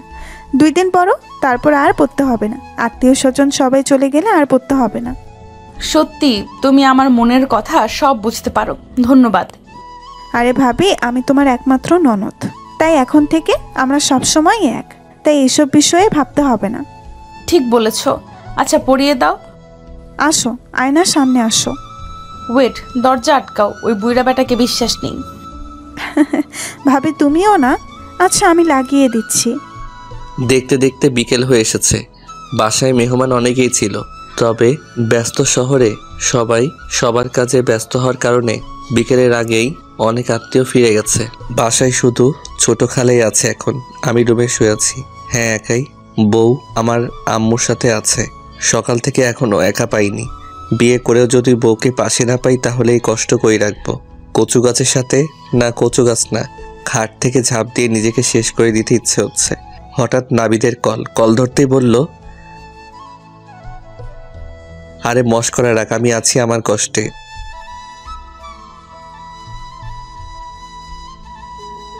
ও তুই বুঝবি না। হ্যাঁ, আমিও তাই বলতে চাচ্ছিলাম। বের হ, আমি আসছি। এদিকে আম্মু, মরিয়াম, আফরিন আর ছোট খালা বসে আছে ড্রয়িং রুমে। 4 জন হাসাহাসি করে বেশ মজা করছে সবাই। আমি একবার উকি মেরে চলে আসলাম। আমি যে তার বিয়ে করা বর সেটা আদেও মনে হচ্ছে না। আমার কথা কারো মনেই নেই। কেন যে বিয়ে করলাম, ফাটা কপাল আমার। আম্মু বলল, এটা এখন থেকে তোমার নিজের বাসা। আমার একমাত্র ছেলে রাফি আর একমাত্র মেয়ে মারিয়াম, তাই এখানে তুমি একদম নিজের মতো থাকবে, কেমন? জি। মাশাআল্লাহ, আমাদের রাফির কপাল ভালো, এত সুন্দরী মেয়ে পেয়েছে। আমাদেরও অনেক ভালো লেগেছে। এমন একটা মেয়ে পেলে আমাদের ছেলেকেও বিয়ে দিয়ে দিতাম। খালা, ইমন ভাইয়া এখনো আমার সমান, এখনই বিয়ে দেবে? সবাই হেসে উঠল। রাত 10টা, আমি এখনো বাসায় যাইনি। নাবিদ আর আমি বসে গল্পই করছিলাম। হঠাৎ আম্মুর ফোন আসলো। হ্যাঁ আম্মু বলো। ওই হারামজাদা, কই তুই? এই তো নাবিদের সাথে আছি। এই, তোর কি নাবিদের সাথে বিয়ে হয়েছে নাকি? আমি থতমত খেয়ে বললাম, কি বলো আম্মু এসব? তো কি বলবো, তুই নতুন বউ রেখে রাত 10টা বাজে বাইরে আছিস? মেয়েটার একা থাকতে ভাল লাগে নাকি? আচ্ছা আসছি আমি। জলদি আয়, আর বৌমা রেগে আছে, কিছু একটা নিয়ে আসিস। কি আনবো আমি? কি করে বলবো আমি, তোর বউ তুই জানিস। ওকে। ফোন রেখে দিলাম। নাবিদ তাকিয়ে আছে। আমি বললাম, ওভাবে তাকিয়ে আছিস কেন? ভাবি ফোন করেছে? বিয়ে হতে না হতেই একদম বশ করে নিয়েছে দেখি। আরে আম্মু ফোন করেছে। ও, কি বললো আন্টি? কি আর বলবে, বলল বাসায় যেতে। নতুন বউ রেখে বাইরে আছি এত রাত, তাই বলল। না ভাই, আন্টি ঠিকই বলেছে। কদিন ভাবিকে সময় দে, নতুন এসেছে বাসায়, অ্যাডজাস্ট হতে টাইম লাগবে একটু। কিন্তু আম্মু বলল কিছু নিয়ে যেতে, তোর ভাবির জন্যে। রেগে আছে বলে। স্বাভাবিক, এত রাতে বাইরে থাকলে এমনটাই হবে। একটা কাজ কর, ফুল নিয়ে যা। মেয়েরা ফুল ভালোবাসে। আর ফুচকা নিয়ে যা, মেয়েরা এটা অনেক ভালোবাসে। দেখবি রাগ একেবারে পানি হয়ে যাবে। বলছিস? আরে যা, আমি জানি তো মেয়েরা কেমন হয়। আচ্ছা ঠিক আছে, থাক তাহলে, কাল দেখা হচ্ছে। ওকে? না, হচ্ছে না। মানে আব্বুকে নিয়ে একটু নানুর বাসায় যাব, ওখানে 3-4 দিন থাকবো। ও আচ্ছা, কল দিস। আচ্ছা ঠিক আছে, ভাবির সাথে একটু টাইম কাটা, সব ঠিক হয়ে যাবে। আমি নাবিদকে বিদায় জানিয়ে চললাম আগে ফুচকার খোঁজে। মেয়েদের পছন্দ অপছন্দের খোঁজ এখন থেকে রাখতে হবে দেখছি। এদিকে মারিয়াম আর আফরিন বসে আছে। রাত অনেক হয়েছে। মারিয়াম রেগে বলল, ভাইটাও না, কই আছে এত রাতে? বাসায় বউ রেখে উনি বাহিরে ঘুরে বেড়াচ্ছেন। আজকে ভাই আসলে একদম ছাড়বে না ভাবি। বুইড়া বেটার সাথে কথা বলবে কে? আমি বলবো না, যা ইচ্ছা করুক। কি বলো ভাবি, জানো না আজকালকার যুগ, কোনো মেয়ে এসে তোমার জায়গায় বসে পড়বে তখন কি করবে? ভালো ছেলে দেখলে কেউ ছেড়ে দেবে না ভাবি, তোমার জিনিস তুমি সামলে রাখো। এই কথায় আফরিন কেমন জানি ভাবুক হয়ে গেল।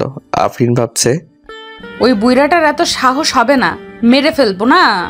আমাকে বিয়ে করে অন্য মেয়ের কথা ভাবলেও একেবারে মেরে ফেলবো। সাহস তো দেখা কাগে। আমার নামও আফরিন, আমি বাচ্চা না যে আমি বুঝবো না। আজকে আসুক, দেখাচ্ছি। মারিয়াম মুচকি হাসছে। আফরিন এসব কথা বলে খুব মজা নিচ্ছে ও। মারিয়াম জানে যে এসব বললে আফরিন ভাইয়ার সাথে ঝগড়া করবে, এতে ভালোবাসা এদের মাঝে আরো বাড়বে।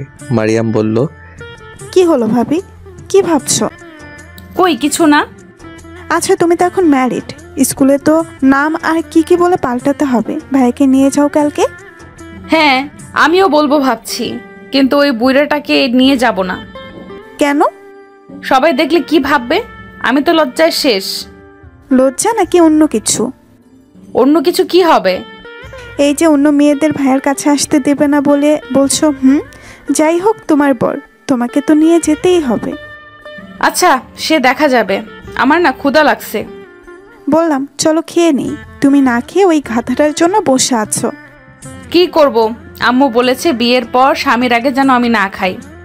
বাবা কি ভালোবাসা ভাবি, আমি তো তোমাকে বুঝতেই পারছি না। এই ভাইয়াকে দেখতে পারো না, আবার এই মনে হয় ভাইয়াকে অনেক ভালোবাসো। ব্যাপার কি? থুর, তুমিও না। অনেক রাত হয়েছে, চলো ঘুমিয়ে পড়ি। তুমি এখানে একা থাকবে?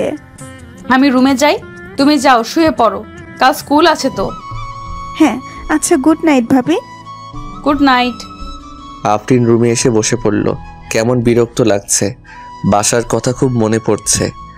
বাসায় থাকলে এখন কত হাসি মজা করতাম সকলের সাথে, আর এখানে কেমন একা একা থাকতে হচ্ছে। সব কিছু কেমন অচেনা মনে হচ্ছে, জানি না সামনে কি হবে। আফরিন বেলকনিতে এসে বাইরের আকাশের দিকে তাকিয়ে আছে। অনবরত মনের মাঝে নানা কথা উঠে আসছে। কিছুক্ষণ পর আমি বাসায় চলে আসলাম। গেট খুলে ভেতরে ঢুকে গেলাম। উপরে বেলকনিতে দাঁড়িয়ে আফরিন দেখলো আমি চলে এসেছি।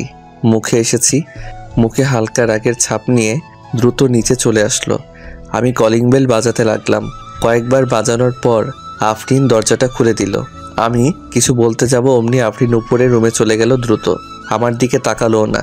সত্যি রেগে আছে নাকি মেয়েটা? আমি সিট কিনিটা লাগিয়ে উপরে চলে আসলাম। বাইরে কাউকে দেখলাম না, সবাই ঘুমিয়ে পড়েছে নিশ্চয়ই। আমিও রুমে চলে আসলাম। এসে দেখলাম আফরিন বেলকনিতে দাঁড়িয়ে আছে। হলুদ শাড়ি পরে আছে আফরিন। চোখে নেশার ছটাক যেন জেগে উঠেছে। মন চাচ্ছে আফরিন পেছন থেকে জড়িয়ে ধরি, জাপটে নেই বউটাকে। কিন্তু কোথায় কি? আমার ভালোবাসা আমার পিচি বউটা এখন বুঝতেই পারলো না। জানি না কবে বুঝতে পারবে। আমি কি বলবো বুঝতে পারছি না। হালকা কেসে উঠলাম যাতে আফরিন আমাকে খেয়াল করে, কিন্তু না, কোনো খেয়ালই নেই। এখন আমার দিকে একবার তাকালো না। আমি ফুচকাগুলো রেখে ফুলটা নিয়ে পেছনে এসে দাঁড়িয়ে গেলাম। এত রাতে তেমন কোনো ফুল পাইনি আশেপাশে, তাই এই বেলি ফুলের মালা এনেছি একগুচ্ছ। আফরিনের দিকে চেয়ে দেখলাম পিচি বউ আমার আকাশের দিকে তাকিয়ে আছে। আমি আস্তে করে বললাম, রেগে আছো? কোনো উত্তর নেই, শুনছে কিন্তু কিছুই বলল না। আমি আবার বললাম, রাগ করে আছো আমার উপর? এবার একটু অভিমানী কণ্ঠে বলল, কে রাগ করবে? আমি কেন আপনার উপর রাগ করতে যাব? আমি বুঝতে পারলাম ওর ভাষার মাঝের অভিমানী ছন্দগুলো। মুচকি হেসে বললাম, এটা তোমার জন্য এনেছি। বেলি ফুলের মালাটার সামনে এগিয়ে ধরলাম। ও তাকিয়ে আছে মালাটার দিকে। একটু পর আমার দিকে ঘুরে তাকালো। চোখ দুটো একটু ছোট করে আমার দিকে তাকিয়ে বলল, মতলব কি আপনার? এসব কিসের জন্য? ও মা, এখানে আবার মতলব কিসের? আমি আমার বউয়ের জন্যে বুঝি আনতে পারি না? কি জানি, আপনার উপর আমার বিশ্বাস নেই। এগুলো দিয়ে আবার কি মতলব পাঠবেন কে জানে। তুমিও না? আচ্ছা ঠিক আছে, না ভালো লাগলে আমি মারিয়ামকে দিয়ে আসি। আর হ্যাঁ, ফুচকা এনেছিলাম। ওগুলো কি দিয়ে আসবো? ফুচকা? হ্যাঁ, তুই পছন্দ করো? ওই যে এনেছি। সত্যি? হ্যাঁ, ওই তো ওখানে রাখা। আফরিন সোজা ফুচকার কাছে এসে দাঁড়িয়ে গেল। ওর মুখে একটা লুকানো হাসি দেখা যাচ্ছে। বুঝতে পারি না, এত কষ্ট করে এই ফুল আনলাম, এতে খুশি না, কিন্তু ওই ফুচকা দেখে খুশি হয়ে গেছে। আজকাল ফুলের মাঝে ভালোবাসাগুলোকে কেউ বোঝে না। কি আর করার, যাই মায়ামকে দিয়ে আসি। আমি বাইরে যেতে যাব অমনি আফরিন বলে উঠল, ওই কই যান? ফুলটা মারিয়ামকে দিয়ে আসি। কি ফুল? কেন? তোমার না ভালো লাগলো না? কই, আমি বলেছি? তাহলে রেখে দিন ওখানে। হে হে, বউ আমার খুব রোমান্টিক, কথা লুকিয়ে রাখতে পারে বেশ। আগে থেকে বললেই হতো পছন্দ। আমি মুচকি হেসে ফুলটা রেখে দিলাম বিছানার পাশে। পেছন থেকে আফরিন বলে উঠল, এদিকে আসুন তো। আমি কাছে যেতেই বলল, হ্যাঁ আসুন। কেন? করুন না। আচ্ছা। আফরিন আমার মুখে একটা ফুচকা গুজে দিল। আমি অবাক, করে কি মেয়েটা? আমি কোনো মতে খেয়ে বললাম, কি হলো এটা? দেখলাম। কি দেখলে? দেখলাম যে এটার সাথে কিছু মিশিয়ে আনছেন নাকি। শেষে আমি খেয়ে অজ্ঞান হয়ে গেছিলাম, আর আপনি আমার সুযোগ নেবেন সেটা হচ্ছে না। আমি কথাটা শুনে অবাক। এই মেয়ে বলে কি? এর তো দেখি সন্দেহের সমুদ্রের মতো বিশাল গাছ নিয়ে বসে আছে আমার বিপক্ষে। আমি হতাশ মনে বললাম, এবার বিশ্বাস হলো? হ্যাঁ, এখন ঠিক আছে। আচ্ছা, আমি ফ্রেশ হয়ে আসি। হুম। একটু পর আমি ফ্রেশ হয়ে এসে দেখি আফরিন বসে আছে। ও মা, প্লেটের দিকে তাকিয়ে দেখি সব চেটেপুটে শেষ করে বসে আছে। আহারে ফুচকা, কিভাবে এতগুলো খেয়ে নিল? পারেও বটে মেয়েরা। আমি ভাবছি আরেক কথা, এই বিছানার মাঝখানে এভাবে দেয়াল তুলে রাখার মানে কি? এই মেয়ে কি চাচ্ছে? না, আমার বিয়ের স্বাদ মিটে গেছে রে ভাই। কি ভেবেছিলাম আর কি হচ্ছে? কোথায় বউকে জড়িয়ে ধরে ঘুমাবো ভেবেছিলাম, আর এখন কি হচ্ছে? হতাশ, আমি হতাশ। ক্ষুধাও লেগেছে বেশ। আমি কিছু একটা ভেবে জিজ্ঞাসা করলাম, ক্ষুধা লাগছে, খাবার আছে? আমার দিকে এমনভাবে তাকালো যে আর জিজ্ঞাসা করলাম না। সোজা বাইরে ডাইনিং টেবিলে চলে আসলাম। ডাইনিংয়ে দেখলাম খাবার সাজানোই আছে। ব্যাপার কি? খাবার এত রয়ে গেছে যে? যাক, ভালোই হলো, পেট ভরে খাওয়া যাবে। হঠাৎ মারিয়ামের কণ্ঠ ভেসে আসলো, কি রে ভাইয়া, এখন আসছিস? ভাবি কখন থেকে না খেয়ে বসে আছে। মারিয়ামের কথা শুনে চমকে উঠলাম। কি বলিস? ও খায়নি? না, তোর জন্য অপেক্ষাই ছিল। এত দেরি করে আসলি কেন তুই? আরে একটু দেরি হয়ে গেছে। আচ্ছা, দেখছি আমি। ভাবি কই, খাবে না? কিছু বললো না তো? রেগে আছে। যা যা, রাগ ভাঙা। যাবি এখান থেকে? যা ফোট। মারিয়াম হাসতে হাসতে চলে গেল। আমি চিন্তায় পড়ে আছি যে মেয়ে আমাকে একটু বিশ্বাস করে না, সে আমার জন্য না খেয়ে বসে আছে। আমি না সত্যিই বুঝতে পারছি না, একদম পিচ্চিদের মতো করে মেয়েটা। কি আর করার, আমি উঠে রুমে চলে আসলাম। আফরিন বসে আছে খাটে, মুখ ফুলিয়ে। আমি রুমে এসেছি, এটা দেখে আরও মুখ ফুলিয়ে আছে। আমি সামনে এসে বসে পড়লাম, বললাম চলো। আমার দিকে তাকালো আফরিন। আমি ওর এই মুখ ফুলিয়ে থাকা দেখে হাসতে গিয়েও পারলাম না। শেষে আবার রাগ করে বসে। আমি বললাম কি হলো, চলো। কোথায় যাব? খাবে, চলো। আমার ক্ষুধা নেই। আমার লেগেছে, চলো। না, খাবো না। যান, আপনি যেখানে গিয়েছিলেন সেখানে যান। সরি, কাল থেকে আগে চলে আসবো। আমি কি আসতে বলেছি নাকি? আমার কি? আচ্ছা বাবা, সরি, আর হবে না। এবার তো চলো। আফরিন মুখ ঘুরিয়ে পাশ ঘুরে বসলো। বুঝলাম এভাবে হবে না, এই মেয়ে অনেক জেদি, ভাঙবে তবুও মচকাবে না। আমি আচমকা আফরিনকে আমার কোলে তুলে নিলাম। আফরিন চোখ বড় বড় করে আমার দিকে তাকিয়ে আছে, যেন কি না কি ঘটে গেছে। কি করছেন? ছাড়ুন আমাকে, আমি চিল্লাবো কিন্তু। ছাড়ুন। আপনি কি করতে চাইছেন? চিল্লাও, লোকে কিছুই বলবে না, আসবেও না। জানে যে আমাদের এখন বিয়ে হয়ে গেছে, বুঝলে? আপনি একটা লুচু বুইড়া বেডা একটা। আমি কেঁদে দেব। আমার সাথে কিছু করার চেষ্টা করলে ভালো হবে না কিন্তু। চুপ, খালি বেশি কথা বলে। একদম চুপ, বাচ্চা মেয়ে নাকি তুমি? আপনার কি? আমার যা ইচ্ছে আমি করব। আমাকে নামান, নামান বলছি। জি না, সোজা ডাইনিংয়ে চলো। আমি ওকে কোলে করে নিয়ে ডাইনিংয়ে চলে আসলাম। ওকে চেয়ারে বসিয়ে দিলাম আমি। আমার দিকে তীক্ষ্ণ দৃষ্টিতে তাকিয়ে আছে আফরিন। আমি মুচকি হেসে বললাম, এভাবে কেন তাকিয়ে আছো? আমার কিন্তু ভয় লাগছে। আফরিন কিছু বলল না, আমার দিকে ওভাবেই তাকিয়ে আছে। আমি প্লেটে খাবার নিয়ে নিলাম। বউটা আমার রেগে আছে, দেখি খাইয়ে দিলে খাই কিনা। মনে হয় খাবে না আমার হাতে, তাও চেষ্টা করে দেখা যাক। আমি খাবার নিয়ে আফরিনের মুখের দিকে এগিয়ে দিলাম। আফরিন একটু অবাক হয়ে তাকালো, মনে মনে ভাবছে, একে তো আমাকে কোলে করে এখানে নিয়ে আসছে, আবার এখন খাবার দেওয়া হচ্ছে। আমি সেই সন্ধ্যা থেকে না খেয়ে বসে আছি, আর উনি এই রাতে এসে ঢং করছে। মনে হচ্ছে বুইড়া বেড়াটাকে আচ্ছা মতন কিলাই, আমাকে টাচ করার ধান্দা খালি। লুচ্চা একটা। আমি বললাম, কি হলো, নাও। আফরিন মুখ বাঁকিয়ে বলল, না, খাবো না, আমার ক্ষুধা নেই, আপনি খান। এখন রাগ না করে আগে খাবারটা খেয়ে নাও, অনেক রাত হয়েছে। বাহ, আপনার মনে আছে যে রাত হয়েছে? আমি তো ভাবলাম আপনি ভুলে গেছেন। আচ্ছা, পরে ঝগড়া করো, আগে খেয়ে নাও। নাও, হা করো। না, খাবো না আমি। আফরিন, খাও বলছি। না, খাবো না বলছি তো। আফরিন, আমি এবার একটু রাগী স্বরে বললাম। আফরিন আমার দিকে তাকিয়ে ভীত মুখে বলল, আমার উপর চিল্লাবেন না, একদম চিল্লাবেন না। আমি আপনাকে ভয় পাই না, ওকে? আমি ছোট না। খাবার যদি এখন না খাও তাহলে কিন্তু আমি এখন আমার অধিকার দেখাতে শুরু করব। ভেবে দেখো কি করবে। আফরিন চমকে উঠল, ভীত মুখটা আরো ভীত হয়ে গেছে। ফ্যাকাশে মুখে আমাকে বলল, কিসের অধিকার? হে হে হে, ওই যে ওই অধিকার। কোন অধিকার? স্বামীর অধিকার। দেখাবো নাকি? দেখুন, ভালো হবে না কিন্তু। আপনি আমার কাছেও আসবেন না। কি ভেবেছেন? হ্যাঁ, বিয়ে করেছেন বলে যা খুশি তাই করবেন? আমি চিল্লাবো কিন্তু। সবাইকে বলে দেব আপনি আমার সাথে কি সব করতে চাইছেন। আমি অবাক, আমি হতাশ। এই মেয়েকে কিছুই বোঝে না, একটু থেকে একটু হলেই বাচ্চাদের মতো করে। কি যে করি একে নিয়ে। আমি চেয়ারটা ওর একদম সামনে টেনে এনে বসলাম। খাবারটা নিয়ে এবার ওর মুখে ধরে বললাম, এবার না খেলে তোমার ওই ঠোঁটে আমি কিস করে দেব, ভেবে দেখো কি। ও মা, কথা শেষ না হতেই আফরিন দ্রুত আমার হাত থেকে খাবারটা খেয়ে নিল। হ্যাঁ, এবার ভয় পেয়েছে আমার পিচ্চি বউটা। আমার দিকে এমনভাবে তাকিয়ে আছে যেন আমাকে খাবারের সাথে খেয়ে নেবে। ভীষণ হাসি পাচ্ছে, তবে হাসিকে থামিয়ে ওকে খাইয়ে দিতে লাগলাম। আফরিন কোনো কথা না বলে খেয়ে চলেছে। আমি মনে মনে হ্যাপি, এই প্রথম কাউকে খাইয়ে দিচ্ছি। আমার কাছেও ভালো লাগছে। আমার পিচ্চি বউটা অনেক সুন্দরী, আর ওর মুখের মায়াটা এই সৌন্দর্যকে দ্বিগুণ করে তুলেছে।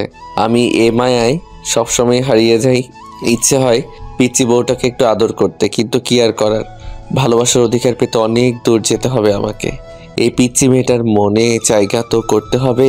খাওয়া শেষে আফরিন দৌড়ে রুমে চলে গেল। আমি এবার নিজের খাবারটা বেড়ে নিলাম। আমারও ক্ষুধা লেগেছে খুব। কি বউ রে বাবা, আমি খেয়েছি কিনা জিজ্ঞাসা করলো না।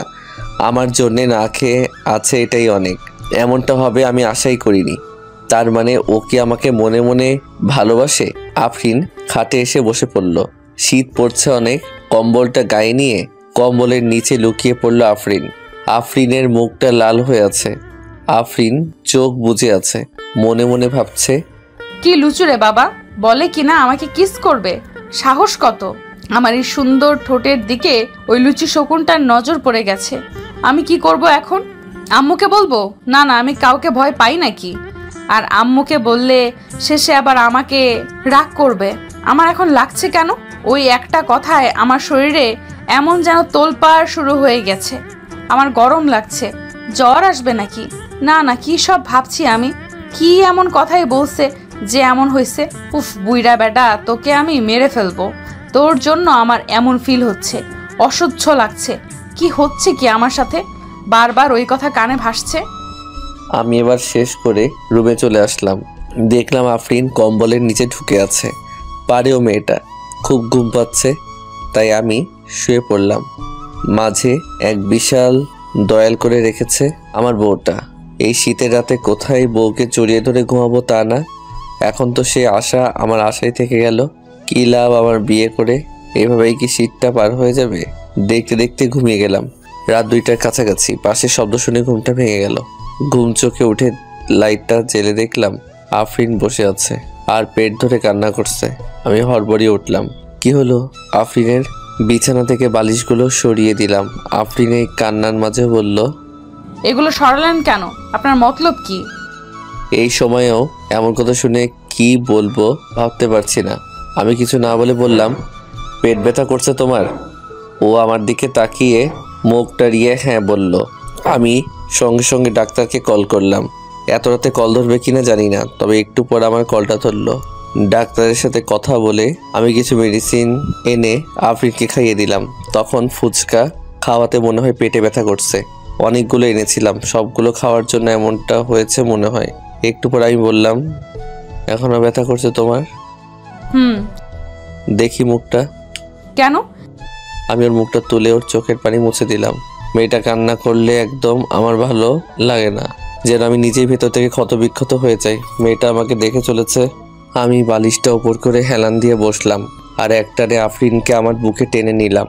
আফরিন অবাক হয়ে গেল, কিছু বলতে যাবে অমনি আমি বললাম, চুপ, একদম চুপ। এমন পাগলামি করো কেন? তোমার কষ্ট হলে আমি ঠিক থাকতে পারি না। আমাকে কেন ডাক দিলে না? এমন করো কেন? একদম পিচ্চি মেয়েদের মতো করো। আমাকে একবার ডাক দিতে, এরপর থেকে এমন যেন না হয়। কিছু হলে আমাকে সাথে সাথে বলবে, কেমন? আফরি কিছু বলল না, শান্ত হয়ে আমার বুকে শুয়ে আছে। আমি ওর মাথায় হাত বুলিয়ে দিচ্ছি, ওকে শান্ত করার চেষ্টা করছি। অবুঝ মেয়ে একটা। ওকে বুকে নিয়ে খুব ভালো লাগছে। মনে হচ্ছে আমার পৃথিবীটা পূর্ণতায় ভরে উঠেছে। আমার চোখে ঘুম এসে পড়েছে। আমি ওভাবেই আস্তে আস্তে ঘুমিয়ে পড়লাম। সকালে দরজায় খটখট শব্দ শুনে আফরিনের ঘুমটা ভেঙে গেল। ও এখন আমার বুকেই শুয়ে আছে। রাতে ওভাবেই ঘুমিয়ে গেছিল আফরিন। আফরিন নিজে বুঝতে পারলো কি অবস্থায় আছে। আমার দিকে তাকিয়ে আফরিন চুপ হয়ে আছে। এভাবে কিছুক্ষণ থাকার পর আফরিন মুচকিয়ে হাসলো। আস্তে করে উঠে গেল আফরিন। খাট থেকে নেমে আবার আমার দিকে তাকিয়ে আছে। আফরিন একদিনে আমার দিকে তাকিয়ে আছে। কাল রাতের কথা ভেবে চলেছে আফরিন। ইস, কি লজ্জার বিষয়, লুচু বর একটা। আমার তো এখন ওনার সামনে আসতেও লজ্জা লাগছে। রাতেও ওনাকে আটকালে ভালো হতো, কিন্তু কেন জানি তখন আমি নিজেকে আটকাতে পারিনি। এই বুকে কি যেন একটা জাদু আছে। এই প্রশস্ত বুকে মাথা রাখতেই যেন আমি শান্তি অনুভব করলাম। যেন এই বুকের বিছানার মতো আমি আজ পর্যন্ত কোনো বিছানা দেখিনি। কেমন সব ব্যথা, সব ক্লান্তি নিমেষেই নাই হয়ে গেছিল। উফ, কি ভাবছি আমি। দরজার আওয়াজ হলে আফরিন দ্রুত এসে দরজা খুলে দিল। মারিয়ামকে দেখে আফরিন বলল, আরে এত সকালে যে? ডিস্টার্ব করলাম না তো ভাবি? আরে না, ভেতরে আসো। ভাইয়া কি করে? এই যে দেখো কি করছে। ঘুমাচ্ছে। রাতে আমার ভাইটাকে একটুও ঘুমাতে দাওনি মনে হয়। মারিয়াম, তুমিও না। তার ঘুম, সে ঘুমাচ্ছে, আমার কি? তাই না? সে আমি বুঝি, আমি এতটাও ছোট না। খালি বেশি বুঝো তুমি। আচ্ছা চলো কফি খাই। তোমাকে জিজ্ঞেস করতে আসলাম খাবে কিনা। হ্যাঁ চলো, আমার খেতে ইচ্ছে করছে। আচ্ছা তুমি সাথে যাও, আমি নিয়ে আসছি। সকাল সকাল সাথে বসে কফি খাওয়ার মজাই আলাদা। ওকে দাঁড়াও, আমি চাদরটা নিয়ে নিই, বাইরে শীত। বাবা, বিয়ের পরেও শীত লাগে বুঝি? তুমি খুব দুষ্টু। দাঁড়াও, তোমার বিয়ের কথা বলছি। না না, থাক, আমার এক্ষুনি কোনো ইচ্ছা নেই, আমি এখনো ছোট। আচ্ছা, আমি কফি নিয়ে আসছি। ওকে। কিচেনে আম্মু রান্নার কাজ শুরু করে দিছে। মারিয়াম এসে বলল, আম্মু, 2টা কফি দাও না। 2টা একসাথে খেতে পারবি তুই? না না, আমি একটা আর ভাবি একটা। আফরিন মামুনি উঠছে ঘুম থেকে? হ্যাঁ, সাথে গেছে। আচ্ছা এই মায়া, এদিকে আয় তো। যে খালামুনি। এই 2টা কফি বানাতো। আচ্ছা। আফরিন ছাদে এসে চারিদিকটা দেখতে লাগলো। বেশ ভালো লাগছে। চারিদিকে কুয়াশায় ঢাকা, বেশি দূর দেখা যাচ্ছে না, তবুও সকালের এই নিস্তব্ধতায় এক অন্যরকম ভালো লাগা আছে। ফ্রেশ হাওয়া গায়ে শিহরণ দিয়ে দিচ্ছে। পেছন থেকে মারিয়াম এসে বলল, এই যে কফি চলে এসেছে। ওয়াও, ধন্যবাদ আমার কিউট ননদিনী। Welcome welcome. সুন্দর না? হ্যাঁ, এই জন্যই তো তোমাকে ডেকে আনলাম। আমার খুব ভালো লাগছে। দূরে দেখা যাচ্ছে না বেশি, কুয়াশার কারণে। তবুও ভালো লাগছে। হুম। আম্মু কি করে? কিচেনে আছে। কি বলো, তাহলে তো আমার যাওয়া উচিত। কেন? আমি তো এখন এই বাসার বউ, তাই না? আমার একটা দায়িত্ব তো আছে। হয়েছে, এখন এসব করতে হবে না। আম্মু মানা করেছে। বাসায় কাজ করার জন্য 2-3 জন এমনিতেই লোক রাখা আছে। আম্মু বলেছে যখন সময় হবে তখন নিজেই তোমার হাতে সব দায়িত্ব তুলে দেবে। ও আচ্ছা। এখন এনজয় করো, পড়ালেখা আছে, সেদিকে মন দাও। হ্যাঁ, সামনেই পরীক্ষা আমার। সেটাই তো বলছি। এদিকে আমার ঘুমটা ভেঙে গেছে এতক্ষণে। ঘাটটা কেমন ব্যথা করছে। বালিশে হেলান দিয়ে ঘুমানোর জন্য হয়তো এমন হয়েছে। হঠাৎ খেয়াল হলো আফরিন নেই। রাতে আমার বুকেই ছিল, হয়তো সকালে আমার আগে উঠে গেছে। কি অবস্থা শরীরের এখন জিজ্ঞাসা করতে পারলাম না কই গেছে। আবার রান্না করে বসে রাতে ওভাবে আমার কাছে রাখার জন্যে, কিন্তু এত সকালে গেছে কই। কফি খেতে পারলে ভালো লাগতো। আম্মু তো সকাল সকাল কিচেনে আসে। দেখি আম্মুকে বলি। আমি কিচেনে এসে দেখলাম সত্যি আম্মু কিচেনে। আমি আম্মুকে পেছন থেকে জড়িয়ে ধরলাম। আম্মু হেসে বলল, আমার ছেলেটা আজকে সকালে উঠেছে? সূর্য কোন দিকে উঠেছে? আম্মু কফি দাও না একটা। কফি খেতে উঠেছিস বুঝি? খেতে ইচ্ছে করছে। দাঁড়া দিচ্ছি। আমি সোফায় এসে বসে পড়লাম। আম্মু আমাকে কফি দিয়ে গেল একটু পর। আমি কফি খাচ্ছি আর আফরিনকে খুঁজতে লাগলাম। কই গেছে, এখানেও দেখছি না। এত সকালে কোথায় গেল? মারিয়ামের রুমে আছে নাকি? আম্মুর কাছে শুনবো নাকি? আবার আম্মু কিছু মনে করলে শেষে লজ্জার শেষ থাকবে না। কি যে করি, না আর পারলাম না। যা হবার দেখা যাবে। জিজ্ঞাসা করেই দেখি। আম্মু। হ্যাঁ বল। আফ্রিকে দেখছি না যে। দেখছো তুমি? বৌমা ছাদে আছে মরিয়মের সাথে। ও আচ্ছা। বাবা, আমার ছেলেটা দেখছি বউকে চোখে হারাচ্ছে। আম্মু তুমিও না? সকালে উঠে দেখছি না, তাই জিজ্ঞাসা করলাম। থাক, আর লজ্জা পেতে হবে না মেয়েদের মতো। আমি কই লজ্জা পাচ্ছি? আমি কি মেয়ে নাকি? হ্যাঁ আমি জানি জানি। ধুর, থাকো তো তুমি। আব্বু কই? জগিংয়ে গেছে। কত বলি তোর বাবার সাথে যা, একটু শরীর ঠিক করে রাখ, খালি ঘুমাবে। আব্বুর সাথে গেলে আমি আর ফিরে আসতে পারবো না। জানো আব্বুর কত ফ্রেন্ড। একবার গল্প শুরু হলে দিন 12টা বাজে। দেখো না আব্বু কত দেরি করে আসে জগিং থেকে। অজুহাত আর কত দিবি? এদিকে সকাল সকাল আফরিনের আম্মু উঠে স্বামীর জন্য কফি নিয়ে এসেছে। স্ত্রীকে পাশে বসিয়ে বললেন, বাসাটা কেমন ফাঁকা ফাঁকা লাগছে, তাই না? হ্যাঁ, লাগবে না, লাগারই তো কথা। আচ্ছা, মেয়েটার তো আসার কথা। হ্যাঁ, আমি ভাবছিলাম আফরিনকে কল করবো আজকে, ওদেরকে আসতে বলি। তাই করো, মেয়েটাকে খুব দেখতে ইচ্ছে করছে। আচ্ছা ঠিক আছে। আর একজন তো কি করছে, কেমন আছে, কোথায় আছে কে জানে, একটু খোঁজ খবরও দিল না। ওর কথা কখনো বলবে না। আমার একটা মেয়ে, যে মেয়ে আমাদের কথা ভাবে না সে মেয়ে আমার হতে পারে না। তুমি আর কখনো ওর কথা বলবে না। যতই হোক আমাদের মেয়ে। মরে গেছে আমাদের মেয়ে। ভুল করে ফেলেছে। আমরা বাবা মা, আমরা তো আর নিজের সন্তানকে বলতে পারি না জন্ম দিয়েছি, মানুষ করেছি। এসব কখনো ভেবেছে তোমার মেয়ে? ভাবেনি। আচ্ছা রাগ করো না, কফিটা ঠান্ডা হচ্ছে, দেখি কি করে মেয়েটা। আমি কিচেনে যাচ্ছি, আর একটু পর আমি আফরিনকে কল করে দেখব। আচ্ছা ঠিক আছে। আফরিন ছাদে দাঁড়িয়ে আছে, মরিয়ম পাশে দাঁড়িয়ে। আফরিন রাতের কথা ভুলতে পারছে না। এত কিছুর মাঝেও ওই লুচু বেটার কথা মন থেকে যাচ্ছে না। ও শরীরের স্পর্শ যেন গায়ে লেগে আছে, ভাবতেই গা শিউরে উঠছে। আফরিন মনে মনে হেসে চলেছে। মরিয়ম খেয়াল করে বলল, কি হলো ভাবিজান, এভাবে হাসছো কেন? বলছি এভাবে হাসছো কেন? কই? এই যে দেখলাম। কি ভাবছো শুনি? না না, কিছু না। কিছু তো একটা আছে, বলো বলো শুনি। আরে তেমন কিছু না, ভাবছি জীবন কতটা মায়াবী, সময় সবকিছু কেমন বদলে দেয়। হ্যাঁ, এইটা ঠিক। আচ্ছা, একটা কথা বলবে? হ্যাঁ, কি কথা ভাবি? তোমার ভাই কোনো রিলেশনে ছিল না, মানে কারোর সাথে রিলেশনে নেই? হঠাৎ এই কথা যে?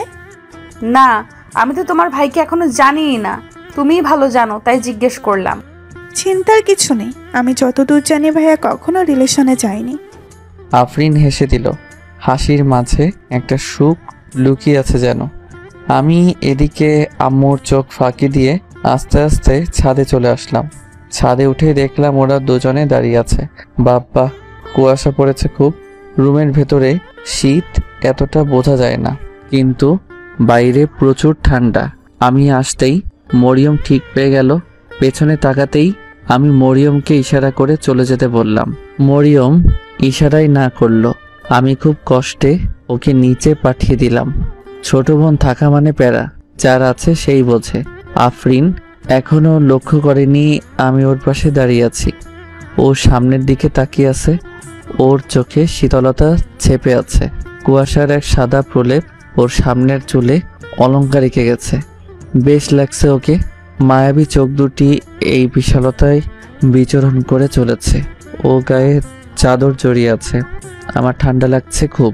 এই সময় গরম কফি খাওয়ার মজাই আলাদা। আহা, কি স্বাদ লাগছে। আমি চুপ থাকতে পারলাম না। আফরিনকে বললাম, কখন এসেছো এখানে?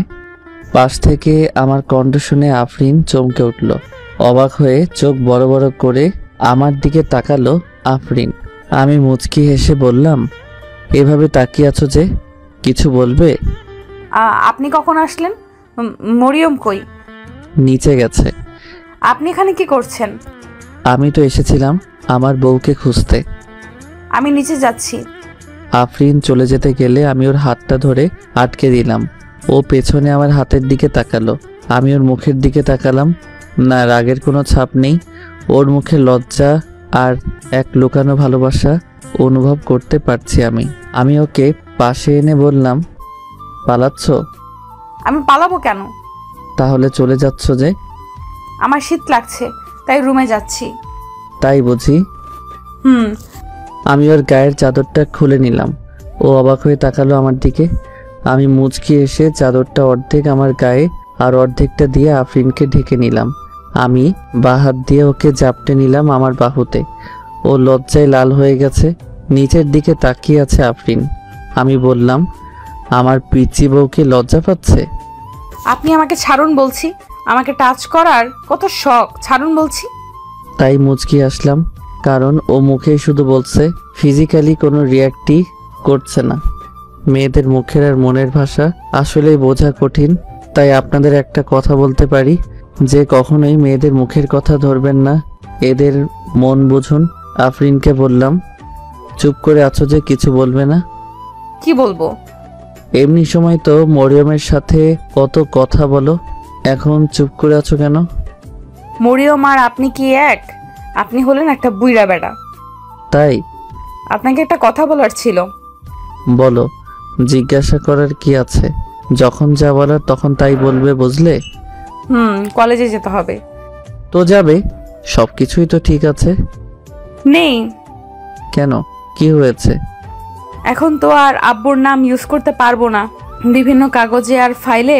এখন তো পরিবর্তন আসবে, তাই না? আমিও না, ভুলেই গেছিলাম বিয়ে হয়েছে। আমি মুচকি হেসে বললাম, সরি, ভুলেই গেছিলাম। আচ্ছা, তাহলে আজকে চলো কলেজে যাই, দেখি কি কি বিষয় আছে। আজকেই? ওকে। এরপর দুজনেই চুপ, কেউ কোনো কথা বলছি না। হাতের কফিটাও শেষ। ঠান্ডা করছে না এখন। প্রেয়সীর গায়ের উষ্ণতা যেন আগুনের কোলাহলে তীব্র রূপ নিয়ে এসেছে। মনের উঠানে বসন্তের ফুল ফুটেছে অনেক, তবে সেই বসন্তের আগমন বার্তা পাশের মানুষটি কি বুঝতে পারছে জানি না। তবে আমার মন যে শীতের বিপরীতে বসন্তের ঘর বেঁধেছে তার মায়াতে। বেশ কিছুক্ষণ পর আমি বললাম, বাসার কথা মনে পড়ছে তোমার? আফরিন কিছু বলল না। কিছুক্ষণ চুপ থাকার পর বলল, বাসায় যাব, খুব যেতে ইচ্ছে করছে, নিয়ে যাবেন? আফরিনের কণ্ঠ ভারী হয়ে এসেছে। পিচ্চি বউটারে ভারী কণ্ঠ আমার মনকে ছিন্ন বিচ্ছিন্ন করে তোলে, তোলপাড় হয়ে ওঠে আমার মনের ভেতর। আমি ওকে বললাম, আজকে কলেজ থেকে আসি, তারপর কাল না হলে পরশু তোমাকে নিয়ে যাব, কেমন? সত্যি? হ্যাঁ সত্যি। ধন্যবাদ। আফরিন হাসলে ওর মুখে টোল পড়ে। এখনও এর ব্যতিক্রম হলো না। আমি সেই দিকেই তাকিয়ে আছি। কি মায়া ওর ভেতর! আমি জানি না আমার এই ভালোবাসা ও অনুভব করতে পারে কিনা, তবু আমি ওকে ভালোবাসছি। প্রতিনিয়ত যেন বেড়েই চলেছে ভালোবাসা। আমি বললাম, চলো নিচে যাই, এখানে বেশিক্ষণ এভাবে থাকলে ঠান্ডা লাগবে। চলেন। রুমে এসে আমি ফ্রেশ হতে চলে গেলাম। আফরিন কাপ দুটো রেখে আম্মুকে বলল, আম্মু আমি হেল্প করি। আম্মু হেসে বলল, একদমই না, আমার মেয়ে যেমন আমার কাছে খুব আদরে, তেমনি তুমি আমার আরেক মেয়ে। তাই আমি চাই না এখনই তুমি এসব নিয়ে ভাবো, তুমি পড়ালেখা নিয়ে ভাবো, তোমার স্বপ্ন পূরণ করো, বুঝলে? সময় আসলে আমি শুধু এই কিচেন নাই, পুরো বাসার দায়িত্ব তোমাকে দিয়ে দিব, ঠিক আছে? ধন্যবাদ আম্মু। যাও ফ্রেশ হয়ে নাও, নাস্তা করবে। আচ্ছা। আফরিন রুমে এসে দেখলো ফোন বেজে চলেছে। তাড়াতাড়ি এসে ফোনটা নিয়ে দেখলো আম্মু ফোন করছে। আফরিন অনেক খুশি হয়ে গেল, ফোনটা ধরেই বলল, কেমন আছো আম্মু? ভালো রে মা, তুই কেমন আছিস? ভালো। আম্মু বাসায় আসবো, তোমাদের দেখতে ইচ্ছে করছে। পাগলি মেয়ে আমার, সেই জন্যই তো ফোন করলাম, তোদেরকে আসতে বলার জন্য। আর রাফি কোথায়? ফ্রেশ হতে ঢুকেছে। আচ্ছা, জামাই আসলে বলিস, আমি বিয়ান সাহেবের সাথে কথা বলে নিব, কেমন? হ্যাঁ আমি বলেছি ওনাকে, বলেছে আজকে কলেজ থেকে আসার পর কাল পরশু আমাকে নিয়ে যাবে। তাহলে তো ভালো। শরীর কেমন আছে মা? ভালো আম্মু। ওখানে সব কিছু ঠিক আছে তো? হ্যাঁ আম্মু, সবাই আমাকে খুব ভালোবাসে, সবাই অনেক ভালো। বলছিলাম না, ওরা অনেক ভালো ফ্যামিলি। এমন ভাগ্য সবার কপালে থাকে না। তোর বোন তো বুঝলো না, নিজের কপাল নিজেই পোড়ালো। এখনো আমাদেরকে একটা ফোন পর্যন্ত করেনি। তোর আব্বু তো ওর কথা শুনতেই পারছে না। আমি আসি, আব্বুকে বোঝাবো, কেমন? আচ্ছা ঠিক আছে, রাখছি, কেমন? আচ্ছা, খোদা হাফেজ। নাসিমা বেগম ফোনটা রেখে মুচকি হাসলেন। ভাবছেন, আমার ছোট মেয়েটা কেমন সংসারী হয়ে উঠছে। ও ঠিক ওই ফ্যামিলির হাল ধরতে পারবে, ঠিক সব কিছু সামলে নিতে পারবে। আমার বিশ্বাস আছে ওর প্রতি। আফরিন এদিকে মাইশার কাছে ফোন করলো। মাইশা রেডি হচ্ছিল কলেজের জন্যে। ফোনটা ধরে বলল, কি রে ভাই, বিয়ের পর খোঁজ নেই যে? ভাবলাম হানিমুনে চলে গেছিস। চুপ, খালি বেশি কথা বলিস। কই তুই? বাসায় রেডি হচ্ছি। ওকে, আমি আসছি। কলেজ আসবি তুই? হ্যাঁ, ওই যে বিয়ের পর, এখন তো গার্ডিয়ান উনি, তাই না? তাই এসব বিষয়ে একটু কাজ করতে হবে। বাহ, কি ভালোবাসা রে। আচ্ছা আয়, দোলা ভাই আসবে? হ্যাঁ আসবে। তাহলে তো আজ ট্রিট দুলা ভাইয়ের কাছ থেকে নেব, জলদি আয়। মার খাবি? কি বলছিস এসব? কি ভাববে ইনি? সে আমি কি করে জানবো? আমাদের দুলা ভাই ট্রিট তো হবেই। দেরি করিস না, বেরিয়ে পড়, আমি নাদিয়াকে জানাচ্ছি ব্যাপারটা। আরে শোন। মাইশা ফোনটা কেটে দিল। আফরিন মাথা চুলকাচ্ছে আর ভাবছে, বান্ধবীগুলো আমাকে বাস দেয় খালি, কি ভাববে বুইরাটা? কি করব এখন? ধুর, যা হবার হোক, আমার কি। আমি ফ্রেশ হয়ে বাইরে চলে আসলাম। ও মা, এ কি? আফরিন মাথা চুলকাচ্ছে কেন? আর কি এত ভাবছে? আমি দাঁড়িয়ে দাঁড়িয়ে ওর কাণ্ড দেখছি। একবার এদিক যাচ্ছে, একবার ওদিক যাচ্ছে। চলছেটা কি এই মেয়ের মাথায়? আমি একটু কাছে বললাম, ব্যাপার কি? এভাবে কি ভাবছো? আফরিন আমার দিকে না তাকিয়েই আনমনে বলল, কিছু না, জানতো। আমি আবার বললাম, এই যে কি হয়েছে, কিছু দরকার নাকি কোনো সমস্যা? আমাকে বলো। আফরিন রাগী ভাব নিয়ে আমার দিকে তাকিয়ে যেই বলতে যাবে অমনি মুখে হাত দিয়ে চেঁচিয়ে উঠল। আফরিনের চিৎকার দেখে আমি অবাক। এই মেয়ে কি করে? আমি ওর গাল চেপে ধরলাম, আস্তে করে বললাম, কি করছো কি? এভাবে চিল্লাচ্ছ কেন? পাগল হলে নাকি? বেচারা আমার বউ আমাকে পাগল বানিয়ে ছাড়বে। ওরে মা, কামড় মেরে দিছে রে। আউচ! হে আল্লাহ, কপালে কি দিছো আমার? আমি পাগল না হয়ে যাই। আফরিন হাঁপাতে হাঁপাতে বলল, তো কি করব? আপনি তো আমাকে এভাবে ধরেছেন, জীবন বাঁচানো ফরজ, বুঝলেন? আচ্ছা এখন বলো, ছাগলের বাচ্চার মতো চেঁচাচ্ছিলে কেন? চেঁচাবো না তো কি করব? এমন বেশে দেখলে যে কেউ অজ্ঞান হয়ে যাবে। এমন বেশি মানে? বলি, নিজের দিকে তাকিয়েছেন? আফরিনের কথা শেষ হতে না হতেই আমি নিজের দিকে তাকালাম। ও মা, কি এমন হয়েছে যে চিৎকার দিছে? কই, কিছুই তো হয়নি। আমি ভ্রু কুঁচকে তাকিয়ে বললাম, কই কি হয়েছে? কি হয়েছে মানে? আপনি খালি গায়ে কেন আছেন? তার উপর আবার তোয়ালে পরে আছেন। ছিছি, আমি দেখতে পারছি না। ইস, কি লজ্জা, কি লজ্জা। আফরিন অন্যদিকে তাকিয়ে আছে। আমি মুচকি হেসে বললাম, আরে এদিকে তাকাও না। লুচু বেটা একটা, বুইড়া বেটার ভীমরতি ধরছে, আমি পারবো না। আহা তাকাও না, আমি না তোমার স্বামী। কচু, যান জামা পরে নিন। আগে তাকাবে তো। পারবো না। আফরিন লজ্জায় লাল হয়ে আছে। মুখে হাত দিয়ে আফরিন লজ্জা মাখা হাসিতে জড়িয়ে পড়েছে। মনে মনে ভাবছে, ইস, কি লজ্জার ব্যাপার। আমার এমন কেন লাগছে? উনি কি বুঝতে পারছেন আমার অবস্থা? উফ, কি হট লাগছে আমার বুইড়া বেটাকে। আমার তো টাচ করতে ইচ্ছে করছে। থুর, কি সব ভাবছি। না না না, আর পারছি না। আমি চলে যাই, আমি আর থাকতে পারছি না। জানি না আমার বুকের ভেতরে কেমন ফিলিংস কাজ করছে। আমার নিঃশ্বাসটাও ঠিক মতো আমি নিতে পারছি না। আমি কি একটু টাচ করে দেখবো লুচু বরটাকে? আমি এদিকে একটু শয়তানি করে আফরিনের পেছনে এসে আফরিনকে জড়িয়ে ধরলাম। আফরিন এতক্ষণ ভেবেই চলছিল ওসব কথা, তবে পেছন থেকে এক এমন আকস্মিক ঘটনার প্রতিফলনে এবার যেন নিশ্চিতভাবে মরে যাবার অবস্থা আফরিনের। এমন স্পর্শ নারীর শরীরে এবং মনে ঝড় তোলার জন্য যথেষ্ট। আফরিন ঘামতে শুরু করেছে। এমন ফিলিংসের বিপরীতে যেন কিছুই করার নেই আর। পুতুলের মতো দাঁড়িয়ে প্রেমিকের আদরের আশায় নিজেকে ভাসিয়ে দেওয়া ছাড়া কি আর করতে পারি এখন? আফরিন চোখ বুজে নিল। অজানা এক ভালো লাগায় শরীর কেঁপে উঠছে। মনে উথাল পাতাল ঝড়, যেন তৃষ্ণার্ত কোনো সমুদ্রে জোয়ার এসেছে, নিমিষেই সব কিছু উলটপালট করে দেবে। আফরিন আবেশে হালকা শব্দ করে উঠল, যেটা দেখে আমি শিউরে উঠলাম। আফরিনের পক্ষ থেকে কোনো বাধা না পেয়ে মনে সাহস বেড়ে গেল। আমার হাত দুটি ক্রমশই ওর নাভির ওপর বিচরণ করছে।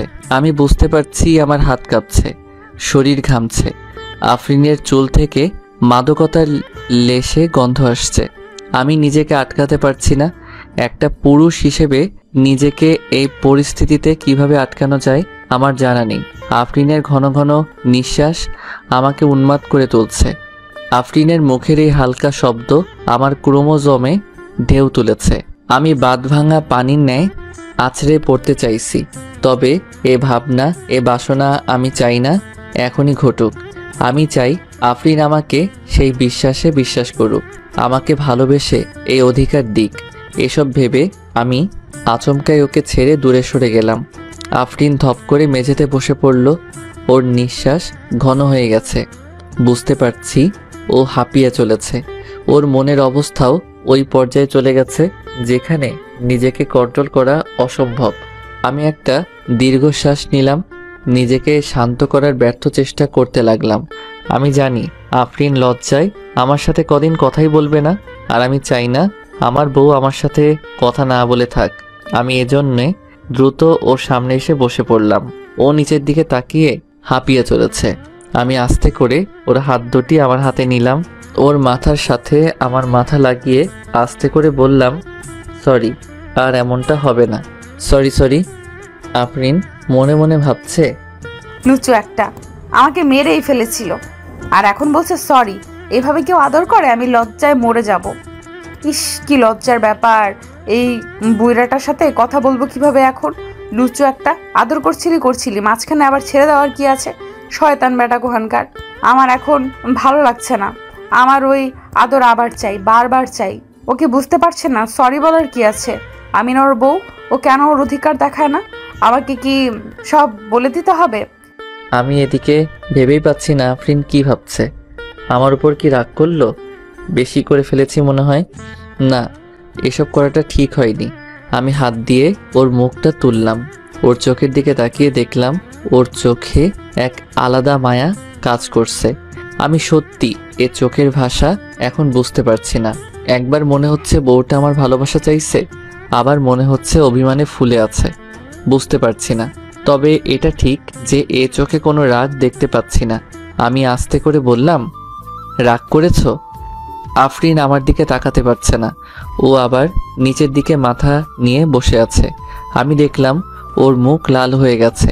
এমনিতেই ও ফর্সা, তার উপর এমন লাল হয়ে আছে যে একদম পাকা টমেটোর মতো লাগছে। বেশ ভালো লাগছে এভাবে দেখতে আমার পিচ্চি বউটাকে। আমি আবার বললাম, কি হলো, রাগ করে আছো? সরি, আর হবে না, প্রমিস। আমি ফ্রেশ হতে যাচ্ছি। আফরিন এইটুকু বলেই উঠে দৌড়ে চলে গেল হাসতে হাসতে। আমি তাকিয়ে আছি। কি হলো এটা? কিছুই বলল না, না রাগ করলো, না কথা শোনালো, কিছুই করলো না। বুঝতে পারলাম না। যাই হোক, পরে দেখা যাবে। আগে ওর কলেজের ব্যাপারটা মিটিয়ে আসি, তারপর ওকে মানিয়ে নেওয়া যাবে। কতক্ষণ আর রাগ করে থাকবে? আমি উঠে দাঁড়িয়ে গেলাম। অমনি পেছন থেকে আবার চিৎকারের শব্দ পেলাম। চমকে উঠে আমি পেছনে তাকালাম। মরিয়মকে দেখে আমি বললাম, তোর আবার কি হলো? আজকে সবাই এমন চেঁচিয়ে উঠছে কেন?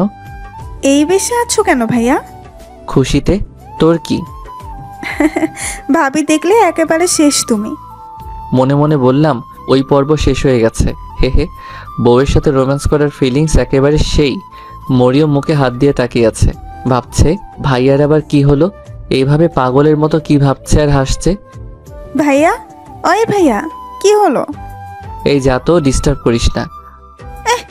আইসে ডিস্টার্ব করতে। আমি ভাবির কাছে এসেছি। ভাবি, ভাবি কই তুমি? আস্তে চিল্লা। ও ফ্রেশ হতে ঢুকেছে। ও আচ্ছা, তাহলে একটু পরে আসি। কি করবি? এখন বের হব আমরা। এখন কই যাবা? ওর কলেজ যাব একটু। ও আচ্ছা, তাহলে আমি আসলে বলবো। আচ্ছা। না, আর কেউ চমকে ওঠার আগেই আমি জামা কাপড় পরে নেই। কি যে হচ্ছে আমার সাথে। আমি রেডি হয়ে বসে আছি খাটে। ওদিকে আফরিনের এখনো বের হওয়ার নামই নেই। বউ আমার ফ্রেশ হতে গিয়ে হারিয়ে গেল নাকি? কি মুশকিল। একটু পর আফরিন বের হয়ে আসলো চুল মুছতে মুছতে। আমার নজর চলে গেল আফরিনের ভেজা চুলে। কি মায়াবী লাগছে আফরিনকে। আমার বউ নাকি এটা আসমানের পরি। কোমরের নিচ পর্যন্ত লম্বা কালো চুল থেকে টুপ টুপ করে পানি ঝরছে। ভেজা ঠোঁট দুটি কেমন বসন্তের ছোঁয়া দিচ্ছে। উফ, রাফি রে রাফি, কি কপালের তোর। বউ একটা পেয়েছিস রে রাফি। আমি একদিনে তাকিয়ে আছি আফরিনের দিকে। এ যেন এক মোহের জগতে, মায়ার ঘরে আমাকে কেউ বন্দি করে রেখেছে। একটু পর বুঝতে পারলাম আফরিন আমার দিকে তাকিয়ে আছে। ভ্রু কুচকে আমার সামনে এসে বলল, কি সমস্যা? আমি হকচকিয়ে বললাম, কিছু না। কি আবার? আমি তো আয়না আয়না দেখছিলাম। কি সুন্দর লাগছে আয়নাটাকে। বলি, আয়না ওই দিকে, এই দিকে না, তুচু একটা। হ্যাঁ, ওই আর কি। জানি জানি, রেডি হও, জলদি করো, দেরি হচ্ছে আমাদের। কথাও ঘোরাতে পারেন না, আইসে বুইরা বেড়া একখান। আফরিন আয়নার সামনে এসে বসে পড়ল। চুল আস্রাতে আস্রাতে আয়না দিয়ে আমার দিকে তাকালো আফরিন। আমি ওর দিকেই তাকিয়ে আছি। ওর চুল বেয়ে পানির ফোঁটা কোমর এসে পড়ছে। আঁকাবাঁকা এই কোমরের পথ ধরে মুক্তোর দানার মতো পানির কণা ভেসে চলছে, সাথে আমাকেও ভাসিয়ে নিচ্ছে তার মায়ার জগতে। আফরিন বলে উঠল, ওভাবে কি দেখছেন? মেয়ে মানুষ দেখেননি নাকি? আমি আমার বউকে দেখছি, তাতে তোমার কি? আইসে বউ দেখতে, এত দেখা লাগবে না। ঠিক আছে, তুমি না চাইলে দেখব না। আফরিন মুখ ঘুরিয়ে বলল, আমার কথা শোনেন কত? এখন থেকে শুনবো। দেখা যাবে, এখন চলুন, আমি রেডি। হ্যাঁ চলো। আমি আর আফরিন বেরিয়ে পড়লাম। আফরিন আমার পাশের সিটে বসে আছে। ওর শরীর থেকে ম ম সুগন্ধ আসছে। ভালোবাসার বউ আমার। বুঝতেই পারছে না আমি তার ভালোবাসায় কতটা বিভোর হয়ে গেছি। কবে যে বুঝবে। 20 মিনিট পর আমরা পৌঁছে গেলাম। আফরিন আমাকে বলল, আমার বান্ধবীদের সাথে বেশি কথা বলবেন না বলে দিলাম। কেন? আপনি নাকি এখন থেকে আমার কথা শুনবেন, মনে থাকে জানো। কি মুশকিল, কি আর করার। না চাইতেও মানতে তো হবেই। আমি ওর পাশে। দুজনে আগে ক্যান্টিনের দিকে যেতে লাগলাম। ওখানেই নাকি ওনার বান্ধবীগণ আছে। আগে তাদের সাথে নাকি দেখা করবে। ক্যান্টিনের ভেতর আসতেই অনেকেই আমাদের দেখছে। সম্ভবত আফরিনকে দেখছে হয়তো, আর ওর সাথে আমাকে দেখে হয়তো এভাবে তাকিয়ে আছে। যাই হোক, আমার কি, দূর থেকে দুইটা মেয়ে হাত ইশারা করে আমাদেরকে ডাকলো। আফরিন বলল, চলুন। আমি সাথে সাথে এগিয়ে গেলাম। আমি যেই, ওরা দুজন আমাকে সালাম দিল। আমিও উত্তর দিলাম। আমি আর আফরিন বসে পড়লাম। তারপর ওনাদের সাথে টুকটাক কথাবার্তা। আফরিনের বান্ধবী বলল, দোলা ভাই, আমরা তো ভেবেছিলাম আপনি অনেক বয়স্ক হবেন, আজকাল যেমন বিয়ে হয় আর কি, কিন্তু আপনি তো দেখছি উল্টো হয়ে বের হলেন। হ্যাঁ, ঠিক বলেছিস। সেদিন বিয়েতে আপনাকে দেখে আমি তো ক্রাশে খেয়ে গিয়েছিলাম। মনে হচ্ছিল আফরিনকে রেখে আপনাকে আমি বিয়ে করে নিই। এই তোরা চুপ করবি? কি শুরু করেছিস? ফাজলামি করছিস না তো? আফরিন একটু জেলাসি ভাবে বলল কথাটা। আমি কিছুই বলছি না, কি আর বলবো। এভাবে নিজের প্রশংসা শুনে নিজেকে কেমন হিরো হিরো মনে হচ্ছিল। আমি শুধু একটু একটু হেসে চলেছি। আচ্ছা দোলা ভাই, আমাদের ট্রিট দিবেন না? হ্যাঁ, আজকে ট্রিট তো দিতেই হবে। আমাদের সুন্দরী বান্ধবীকে দিলাম, আপনাকে ট্রিট তো হওয়াই যায়। ওকে, কি খাবে অর্ডার করো। না না, কি করছিস তোরা? এসবের দরকার নেই। এই তোরা থামবি? সমস্যা নেই, এতটুকু যদি না করতে পারি তাহলে কেমন হয়? আপনারা ইচ্ছে মতো অর্ডার করুন। আফরিন আমার দিকে একটু রাগী চোখে তাকালো। আমি মুচকি হেসে দিলাম। আফরিন মাথা নাড়িয়ে কি যেন বলার চেষ্টা করলো, কিন্তু আমি বুঝতে পারিনি। অতঃপর সবাই মিলে খাওয়া দাওয়া করলাম। খাওয়া শেষ করে ওনাদের সাথে আরেকটু কথাবার্তা বলে উঠে গেলাম। সোজা টিচার্স রুমে গেলাম। এখানে এসে সব ফর্মালিটি পূরণ করতে লাগলাম। আর এই প্রথম আমার নিজেকে কেমন জানি লাগছিল, কেমন বড় বড় ফিল হচ্ছিল। এই সকল প্রসেসের মাঝে নিজেকে একজন দায়িত্ববান পুরুষ মনে হচ্ছিল। আমি আফরিনের গার্জিয়ান হিসেবে পরিচিত হচ্ছিলাম। মনের ভেতর আলাদা একটা অনুভূতি কাজ করছিল। আসলেই দায়িত্ব কোনো ছেলে খেলা না। দায়িত্ব কথাটার ওজন অনেক ভারী, যেটা আমি আজ বুঝতে পারছি। 1.5 ঘন্টা পর বের হলাম আমরা। আফরিন বলল, উফ, আমি ক্লান্ত। এত কিছু করা লাগে, এত ফর্মালিটি। তো হবে না, এমনি এমনি কি সব হয়ে যায় নাকি? আমি তো ভেবেছিলাম অনেক জলদি হয়ে যাবে। হ্যাঁ, ছোটরা সবসময় এমনটা ভাবে। আমি ছোট না, ওকে? সে তো বুঝতেই পারছি। কি জানি এত পুচকে মেয়ে কিভাবে এত দূর চলে আসলো। আমার কথায় আফরিন রেগে গেল। সোজা রেগে হাঁটতে হাঁটতে ক্যাম্পাসের দিকে চলে গেল আফরিন। বোঝো ঠেলা, এ মেয়ে রাগ কি সবসময় মাথায় বসে থাকে নাকি, যে একটু হলেই রেগে যায়? না, আবার কি করে কে জানে। যে দেখি আমি ওর পেছন পেছন চলে আসলাম। আফরিন এসে ক্যাম্পাসের মাঠের মাঝে বসে আছে। আমি এসে ওর সামনে বসে পড়লাম। ও রেগে আছে, ফুসফুস করছে রাগে। আমার হাসি পাচ্ছে খুব, তবে হাসিটা চেপে বললাম, এভাবে রাগ করলে কেন? জানি না। আহা, আমি তো রাগের কিছু বলিনি। ভালো। এভাবে রাগ করলে লোকে কি ভাববে? পিচ্চি মেয়ে বলবে না সবাই? কতবার বলবো আমি পিচ্ছি না? আচ্ছা ঠিক আছে, তুমি পিচ্ছি না, ওকে। যান তো এখান থেকে। কোথায় যাব আমি? যেদিকে মন চায় যান, ভালো লাগছে না আমার। ঠিক আছে, তোমার ওই বান্ধবীদের কল দাও, ওদের সাথে আড্ডা দিই, দেখতেও বেশ ভালো। এই কথা বলতে দেরি, কিন্তু আফরিনের রাগ চরমে উঠতে দেরি হলো না। আমার দিকে এভাবে তাকিয়ে আছে যেন আমাকে পুড়িয়ে মেরে ফেলবে। কি হলো, এভাবে তাকিয়ে আছো কেন? কি বললেন মাত্র? কই কিছু না তো। অন্য মেয়েদের ভালো লাগে, তাহলে ওই আমাকে কেন বিয়ে করেছেন? লোক দেখানোর জন্য? কেন আমাকে দিয়ে মন ভরে না? আমি কি যথেষ্ট না? বোঝো ঠেলা, এ তো দেখছি সিরিয়াস হয়ে গেছে। আরে ভাই, কান্না না করছে বসে, ভাব দেখে সুবিধার মনে হচ্ছে না। যখন তখন বৃষ্টি আসতে পারে দেখছি। আহা, আমি ওইটা মিন করিনি, সরি, রাগ করো না। আমি বুঝি তো, বুঝি না ভেবেছো? ভালো, খুব ভালো। আপনাকে দেখা হয়ে গেছে, যান না যান। যার কাছে ভালো লাগে তার কাছে যান। লুচ্চু কোথাকার, আমার লাগবে না কাউকে। যান, দেখেন আশেপাশে কত মেয়ে, দেখতে কত সুন্দরী। আমাকে লাগবে না তো, যান না যান। আমি আর এখানে থাকবো না, বাই। আফরিন উঠে চলে যেতে লাগলো। আমি পেছন পেছন গেলাম, নানা কথা বলতে লাগলাম, কিন্তু কিছুতেই কিছু হলো না।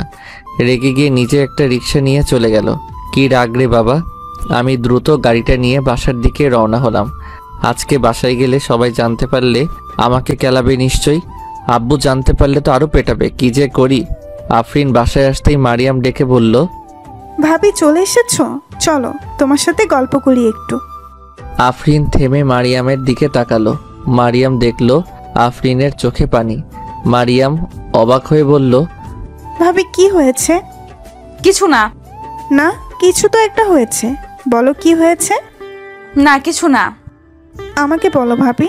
আম্মু, ও আম্মু, এদিকে আসো না। মরিয়াম, আম্মুকে ডেকো না। কি করছো কি? চুপ করো তো, আমার টেনশন হচ্ছে।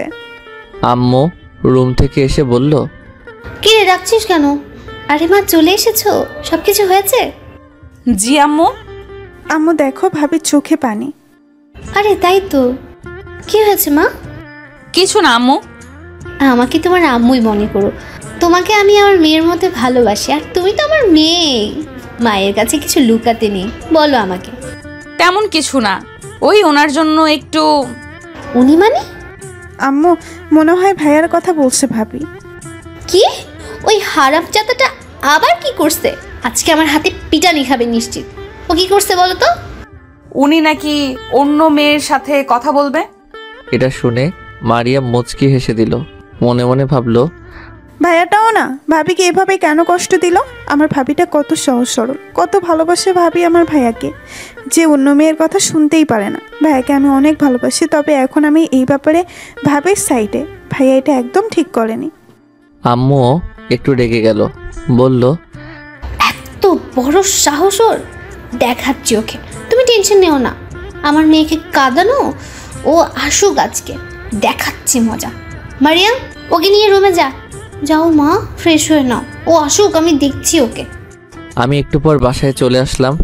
রাস্তায় জ্যাম থাকার কারণে একটু লেট হয়ে গেছে। বাসায় ঢুকতেই ভাবসাব ভালো পেলাম না। আম্মু দেখলাম সামনে সোফাতেই বসে আছে। প্রকৃতি সুবিধার লাগছে না। আমি ভেতরে আসলাম। স্বাভাবিকভাবেই আম্মুকে পার হতে পারলেই সোজা রুমে, কিন্তু তা আর হলো কই। রাফি! আম্মুর ডাকে থেমে গেলাম। সুর শুনে বুঝতে পারলাম অবস্থা ভালো না।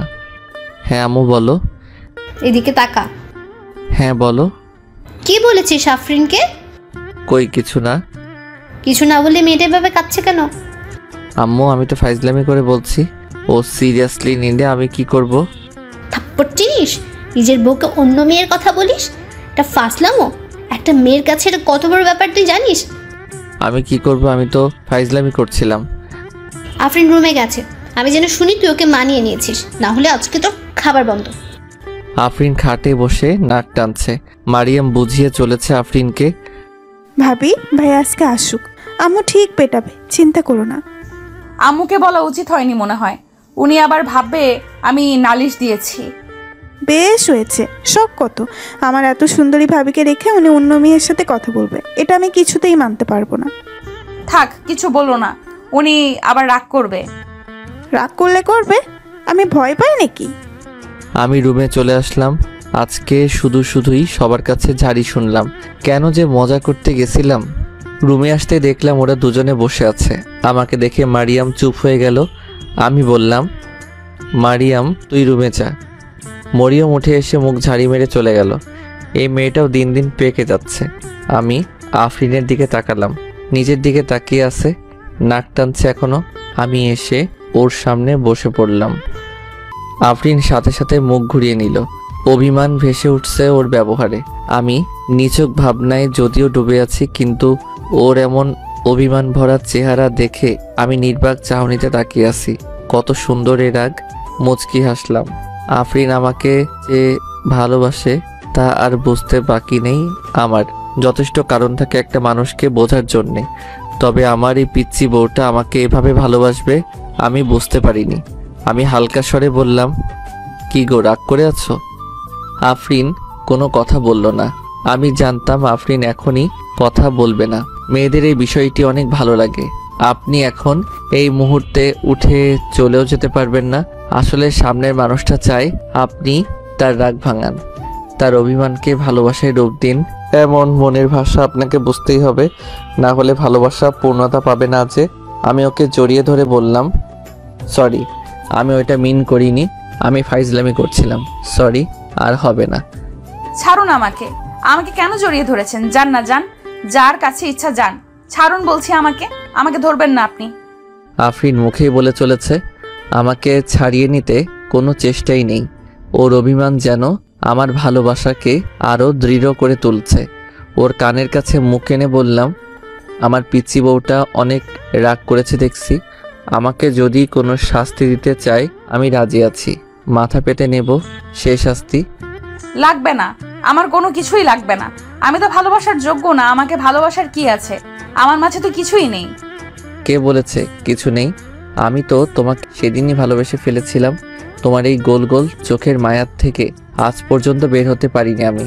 কি করে অন্য কিছু ভাবতে পারি আমি? তুমি জানো না হয়তো যে আমি তোমাকে কতটা ভালোবাসি। কচু, ভালোবাসলে মাথায় অন্য মেয়ের চিন্তা আসতো না। বুইড়া বেটা কোথাকার এখন আবার আমাকে সাফাই শোনাতে এসেছে। আমি চলে যাব। আব্বুকে কল করে বলে দিব আমি চলে যাব, আর থাকবো না। তোমাকে ছাড়া আমি থাকবো কি করে? আমি ঘুমাতে পারবো না কি রাতে? আর আমি জানি তুমিও আমাকে ছাড়া থাকতে পারবে না। তুমিও তো আমাকে ভালোবাসো। আইসে, আমি ওনাকে ভালোবাসি, কচুবাসি। এমন লুচুকে কে ভালোবাসবে? আমি কাউকে ভালো টালো বাসি না। আমি বাসায় চলে যাব, কালকে চলে যাব। সরি তো সোনা। লাগবে না সরি। তাহলে কি লাগবে? আদর? এ কথা শুনতেই দেখলাম আর কিছু বলল না আফরিন। খেয়াল করলাম ও ক্লাস করছে। পাগলি বউ আমার। আমি ওকে আরো জোরে জড়িয়ে ধরে বললাম, কি হলো, কিছু বলছো না যে? কি বলবো? এই যে আমার বউটার আদর লাগবে কিনা। জানি না আমি। সত্যি? আমি ভেবেছিলাম আমার বউটা অনেক রোমান্টিক, কিন্তু এখন দেখছি একটু রোমান্টিক না। আফরিন আমার দিকে তাকিয়ে ভ্রু কুঁচকে বলল, কে তাহলে রোমান্টিক? কে সে তো জানি না। আমি রোমান্টিক না। তাহলে আমার কাছে কি করছেন? যান, যে রোমান্টিক তার কাছে যান। বোঝো ঠেলা। ভাইরে ভাই, মেয়েদের রাগ কি সবসময় প্রস্তুত থাকে নাকি? কিছু একটা বললেই যখন তখন রেগে যায়। আগের রাগই থামাতে পারলাম না, এখন আবার এটা। আমি বললাম, ও বউ, কালকে আমি তোমাকে রেখে আসবো কেমন? তুমি যখন বাসায় যেতে চাইছো তাহলে কাল রেখে আসবো। আফরিন আমার দিকে ঘুরে তাকালো। ওর এই তাকানোর মাঝে একটা আলাদা প্রশ্ন লুকিয়ে আছে, সেটা আমি জানি না কি। হয়তো বোঝাতে চাচ্ছে আমি একা না, তোমাকে সাথে থাকতে হবে। আমি তোমাকে ছাড়া থাকতে পারবো না। আমি বলে উঠলাম, ওভাবে তাকিয়ে লাভ নেই, কালকে নিয়ে যাব। আমি জানি তুমি বাসায় যাওয়ার জন্য মন খারাপ করে আছো, আর আমার একদম ভালো লাগে না আমার বউটা এভাবে মন খারাপ করে থাকলে। কালকে রেডি থেকো, সব কিছু গুছিয়ে নিও আজকেই। আমি সকালে তোমাকে দিয়ে আসবো কেমন? আফরিন কিছুই বলল না। আমি জানি ও এখন কিছু বলবে না, মেয়েরা এমনই, মুখে কিছুই বলবে না।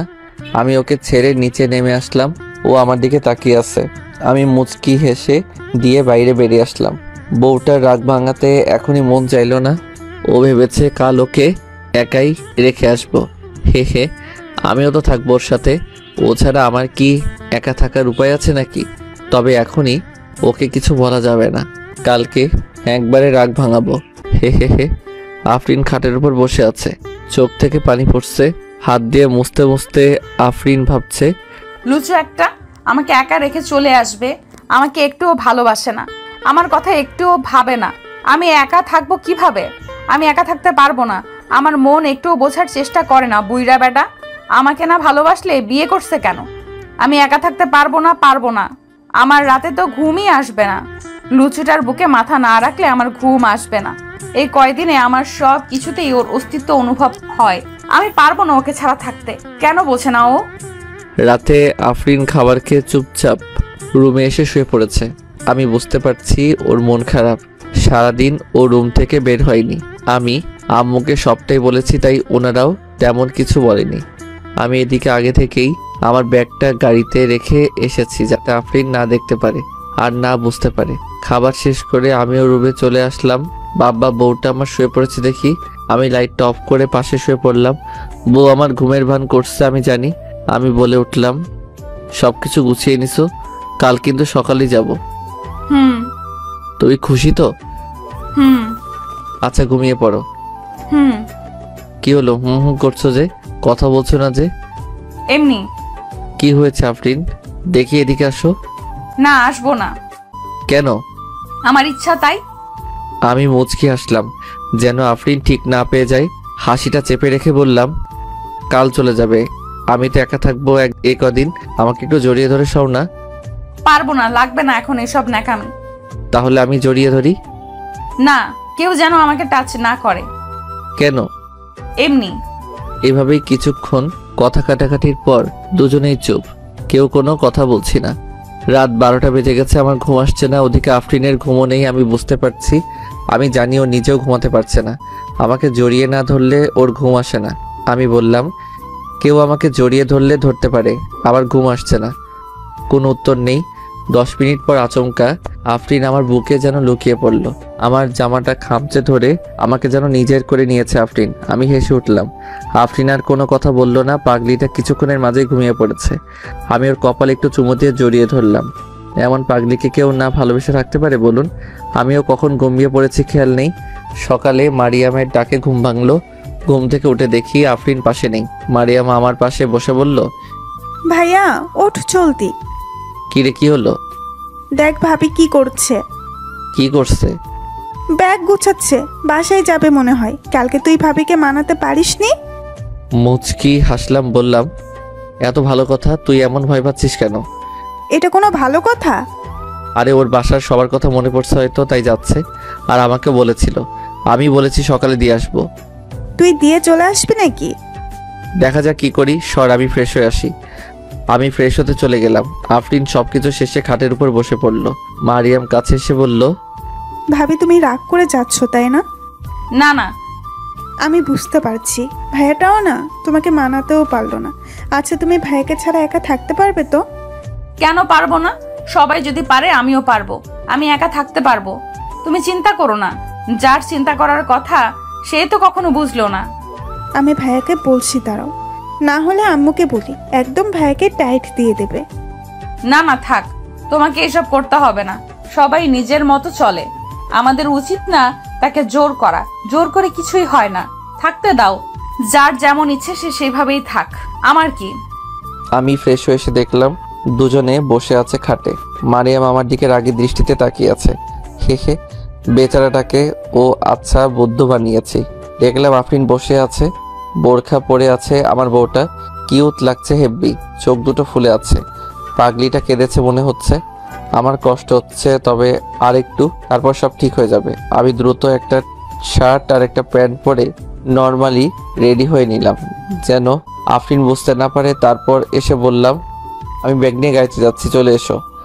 আফরিন বলল, মারিয়াম ভালো থেকো, ওনার খেয়াল রেখো। ভাবি তুমি আসবে কবে? দেখি কবে আসা যায়। আচ্ছা আম্মু কই? নিচে আছে, চলো। আফরিন নিচে আসতে আম্মু উঠে এসে বলল, সাবধানে যেও মা, আর পৌঁছে আমাকে কল করবে কিন্তু। ঠিক আছে আম্মু, আপনারাও সাবধানে থাকবেন। আব্বু কই? উনি অফিসে গেছে, তবে তোমাকে বলে গিয়েছে যেন সাবধানে যায় আর জলদি ফিরে আসো। ঠিক আছে, টাটা। Okay bye.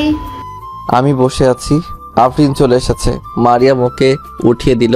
কিছুক্ষণের মধ্যে আমরা রওনা দিলাম আমার শ্বশুরবাড়ি। হে হে, ভারী মজা লাগছে। আফরিন আমার পাশে চুপ করে বসে আছে, কোনো কথাই বলছে না। তবে ওর এই নীরবতার মাঝেও কেমন ভালো লাগা কাজ করে। আমিও আর জোর করে কথা বললাম না। আফরিন বাইরের দিকে তাকিয়ে আছে, যেন প্রকৃতির সাথে মিশে গেছে বউটা। সারা পতার কোনো কথাই বলেনি আফরিন। দুপুরের আগেই আমরা চলে আসছি। বেশি দূরেও না বাসা, জ্যাম না থাকলে আরও আগে চলে আসতাম। আফরিন গাড়ি থেকে নামতেই দুজন লোক এসে দাঁড়িয়ে গেল লাগেজ নেওয়ার জন্যে। আমি ইশারা করে বললাম গাড়ির ডিকিতে আছে। এনারা ব্যাগগুলো নিয়ে গেল। আমরা গাড়ি থেকে নামতে শ্বশুর আর শাশুড়ি আম্মু আমাদের কাছে চলে আসলো। মেয়েকে পেয়ে শাশুড়ি তো জড়িয়ে ধরেছে। শ্বশুর আব্বা বলল, কেমন আছো বাবা? খুব ভালো আব্বা, আপনি কেমন আছেন? আমিও ভালো আছি। আরো আগে আসলে না কেন? আমরা তো ভেবেছি আরো আগেই চলে আসবে। হ্যাঁ, একটু কাজ ছিল তাই লেট হয়ে গেছে। ওকে, এখন এসেই যখন পড়েছে চলো ভেতরে গিয়ে কথা বলি। আসো আসো, এই যে শুনছো, মেয়েকে নিয়ে ভেতরে আসো। আমি সোফায় বসে ওনাদের সাথে গল্প করতে থাকলাম। আফরিন রুমে চলে গেছে। একটু পর ফ্রেশ হয়ে দেখলাম আফরিন নিচে চলে এসেছে। আমার দিকে তাকিয়ে আছে কেমন করে যেন। না আছে এই চাহনিতে রাগ, না আছে অভিমান। কেমন জানি এক অসহায় এই চাহনি, যেন বলছে থেকে যাও আমার কাছে। আমি বুঝতে না পারলেও আমার মন যেন বুঝে গেছে। শাশুড়ি বলল, কি খাবে বলো, কফি করে আনি? না না আম্মা, এখন কিছুই খাবো না। আফরিন বলে উঠল, দরকার নেই আম্মু, উনি খুব ব্যস্ত মানুষ, উনি তো আর থাকতে আসেননি, কিছু দিতে হবে না। এ কথা শুনে ওনারা হেসে দিল, আমিও মুচকি হাসলাম। আফরিন বলল, কি হলো, সবাই হাসছো কেন? আমি কি জোকস বললাম নাকি? কি বলছিস তুই এসব? আম্মু ঠিকই বলছি আমি। তুইও না? রাফি বাবা যাও ফ্রেশ হয়ে নাও, আফরিন ওকে নিয়ে যা। ওনারা চলে গেল, আমি বসে আছি। আফরিন বলল, আপনি বসে আছেন যে, যান না, চলে যান। তাড়িয়ে দিচ্ছ? আপনি নিজেই তো যাচ্ছেন, তাড়াতে যাব কেন? যদি থাকতে চাই রাখবে? আফরিন চুপ মেরে গেল। আমি জানি এই নীরবতার মানে। মুচকি হেসে বললাম, চলো দেখি আমার বইয়ের রুম কোনটা। আমি এখনো সেটাই দেখলাম না। দরকার নেই, দেখা লাগবে না। বললেই হলো, সরো, আমি নিজেই যাচ্ছি। আমি রুমে চলে আসলাম। আরফিন আমার পেছন থেকে রুমে চলে আসলো। আফরিন পেছন থেকে বলল, আপনি এখানে এখানে কেন আছেন? বাড়ি আমার শ্বশুরবাড়ি, আমি থাকবো না? না, আপনি থাকবেন না। বললেই হলো। ফ্রেশ হতে ঢুকে গেলাম আমি। আফরিন দাঁড়িয়ে আছে খাটের উপর, এসে বসে গেল। আফরিন কান্না পাচ্ছে খুব। বজ্জাত বর কোথাকার, থাকবে না যখন তখন এইভাবে আমাকে কষ্ট দিচ্ছে কেন? আমি কিভাবে থাকবো একা একা? হঠাৎ আফরিনের চোখ গেল বেডের সাইডে। আফরিন অবাক হয়ে দেখলো, এ কি, এখানে 3টা ব্যাগ কেন? আমি তো 2টা এসেছিলাম, বাকি আরেকটা কই থেকে আসলো? আর এটা তো আমার না, তাহলে এটা কার? আফরিন জলদি করে ব্যাগটা খুলে দেখলো। খুলতেই অবাক হয়ে গেল আফরিন। আফরিনের চোখ থেকে পানি পড়ছে। লুচু বর কোথাকার, আমাকে মিথ্যা কথা বলা, তাই না? দেখাচ্ছি মজা। আফরিন কান্না করছে, কিন্তু ওর মুখে এক আলাদা আনন্দ দেখা যাচ্ছে। হ্যাঁ, ও বুঝতে পেরেছে আমিও এখানে ওর সাথে থাকবো। আফরিন এক দৌড়ে বাথরুমে চলে আসলো। আমি শাওয়ার নিচ্ছিলাম। এভাবে আফরিন ভেতরে চলে আসবে বুঝতে পারিনি, লকও করিনি। আমি একটু লজ্জা পেলাম। যতই বউ হোক, এখন ওই পর্যায়ে যাইনি আর কি। আফরিনের সেদিকে কোনো খেয়ালই নেই দেখছি। বউ আমার কান্না করছে ফুপিয়ে ফুপিয়ে, আর মুখে হাসি দেখা। বুঝতে পারলাম সবটা জেনে গেছে। আমি কিছু বলার আগে আফরিন আমার উপর ঝাঁপিয়ে পড়লো। আমি মুচকি এসে ওকে জড়িয়ে ধরলাম। অনেক সময় রাগ অভিমান অনুভূতির মাধ্যমে দূর হয়ে যায়, আলাদা করে কিছু বোঝানো লাগে না। আমাকে জড়িয়ে ধরে কিছুক্ষণ কান্না করে বলল, আমাকে মিথ্যা কথা কেন বললেন? সরি, আমি সারপ্রাইজ দিতে চেয়েছিলাম। কুত্তা একটা, আমি তোকে মেরে ফেলবো। জানেন না আমি আপনাকে ছাড়া থাকতে পারি না? জানি তো। আমাকে কষ্ট দিতে ভালো লাগে, তাই না? সরি, আর হবে না। আর কখনো এমনটা করলে মেরে ফেলবো একদম। আচ্ছা ঠিক আছে। আমি আর আফরিন দুজনেই ভিজে গেছি, দুজন দুজনের সাথে যেন মিশে গেছি। আমি আস্তে করে আফরিনের কানে বললাম, নিচে তাকিও না। আফরিন আমার দিকে তাকিয়ে বলল, কেন? তাকিও না প্লিজ। কেন বলো তো, নিচে কি আছে? যা থাকার তাই আছে। এখন থাকলে আমি শেষ। আচ্ছা আমি দেখি কি। আমি আফরিনের মুখটি তুলে ধরে বললাম, না না, এখন তাকানো যাবে না। কেন? ছাড়ো, আমাকে দেখতে দাও। আবার কি লুকাচ্ছ? এটা লুকানোরই জিনিস, ফাঁস হয়ে গেলে বিপদ। ছাড়ো না, আমাকে দেখতে দিন বলছি। বোঝার চেষ্টা করো। না, করব না। কি এমন আছে যে আমি দেখতে পারবো না? আমি দেখবই। একটু বোঝার চেষ্টা করো। ছাড়ুন বলছি। আফরিন আমার হাতে হালকা কামড় দিয়ে ছুটে গেল। বোঝো ঠেলা। আফরিন যখন আমার উপর লাফিয়ে পড়েছে, তখন পরনের তোয়ালেটা টুপ করে নিচে পড়ে গেছিল। এখন আর কি করার, নিজেরই তো বউ, একদিন তো দেখারই ছিল। লজ্জায় লাল হয়ে গেছে, আমি চোখ বুজে আছি। কি ব্যাপার, আফরিন কিছুই বলছে না যে? শুধু শাওয়ারের পানির আওয়াজে ভেসে চলেছে। আমি আস্তে আস্তে চোখ খুলে ফেললাম।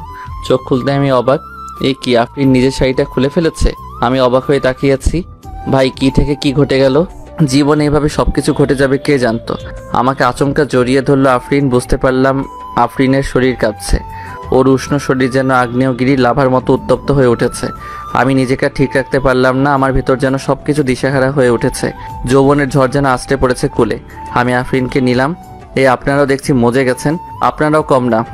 যান, আর দেখা লাগবে না। পরের গল্পে দেখা হবে। চোখ বন্ধ করুন।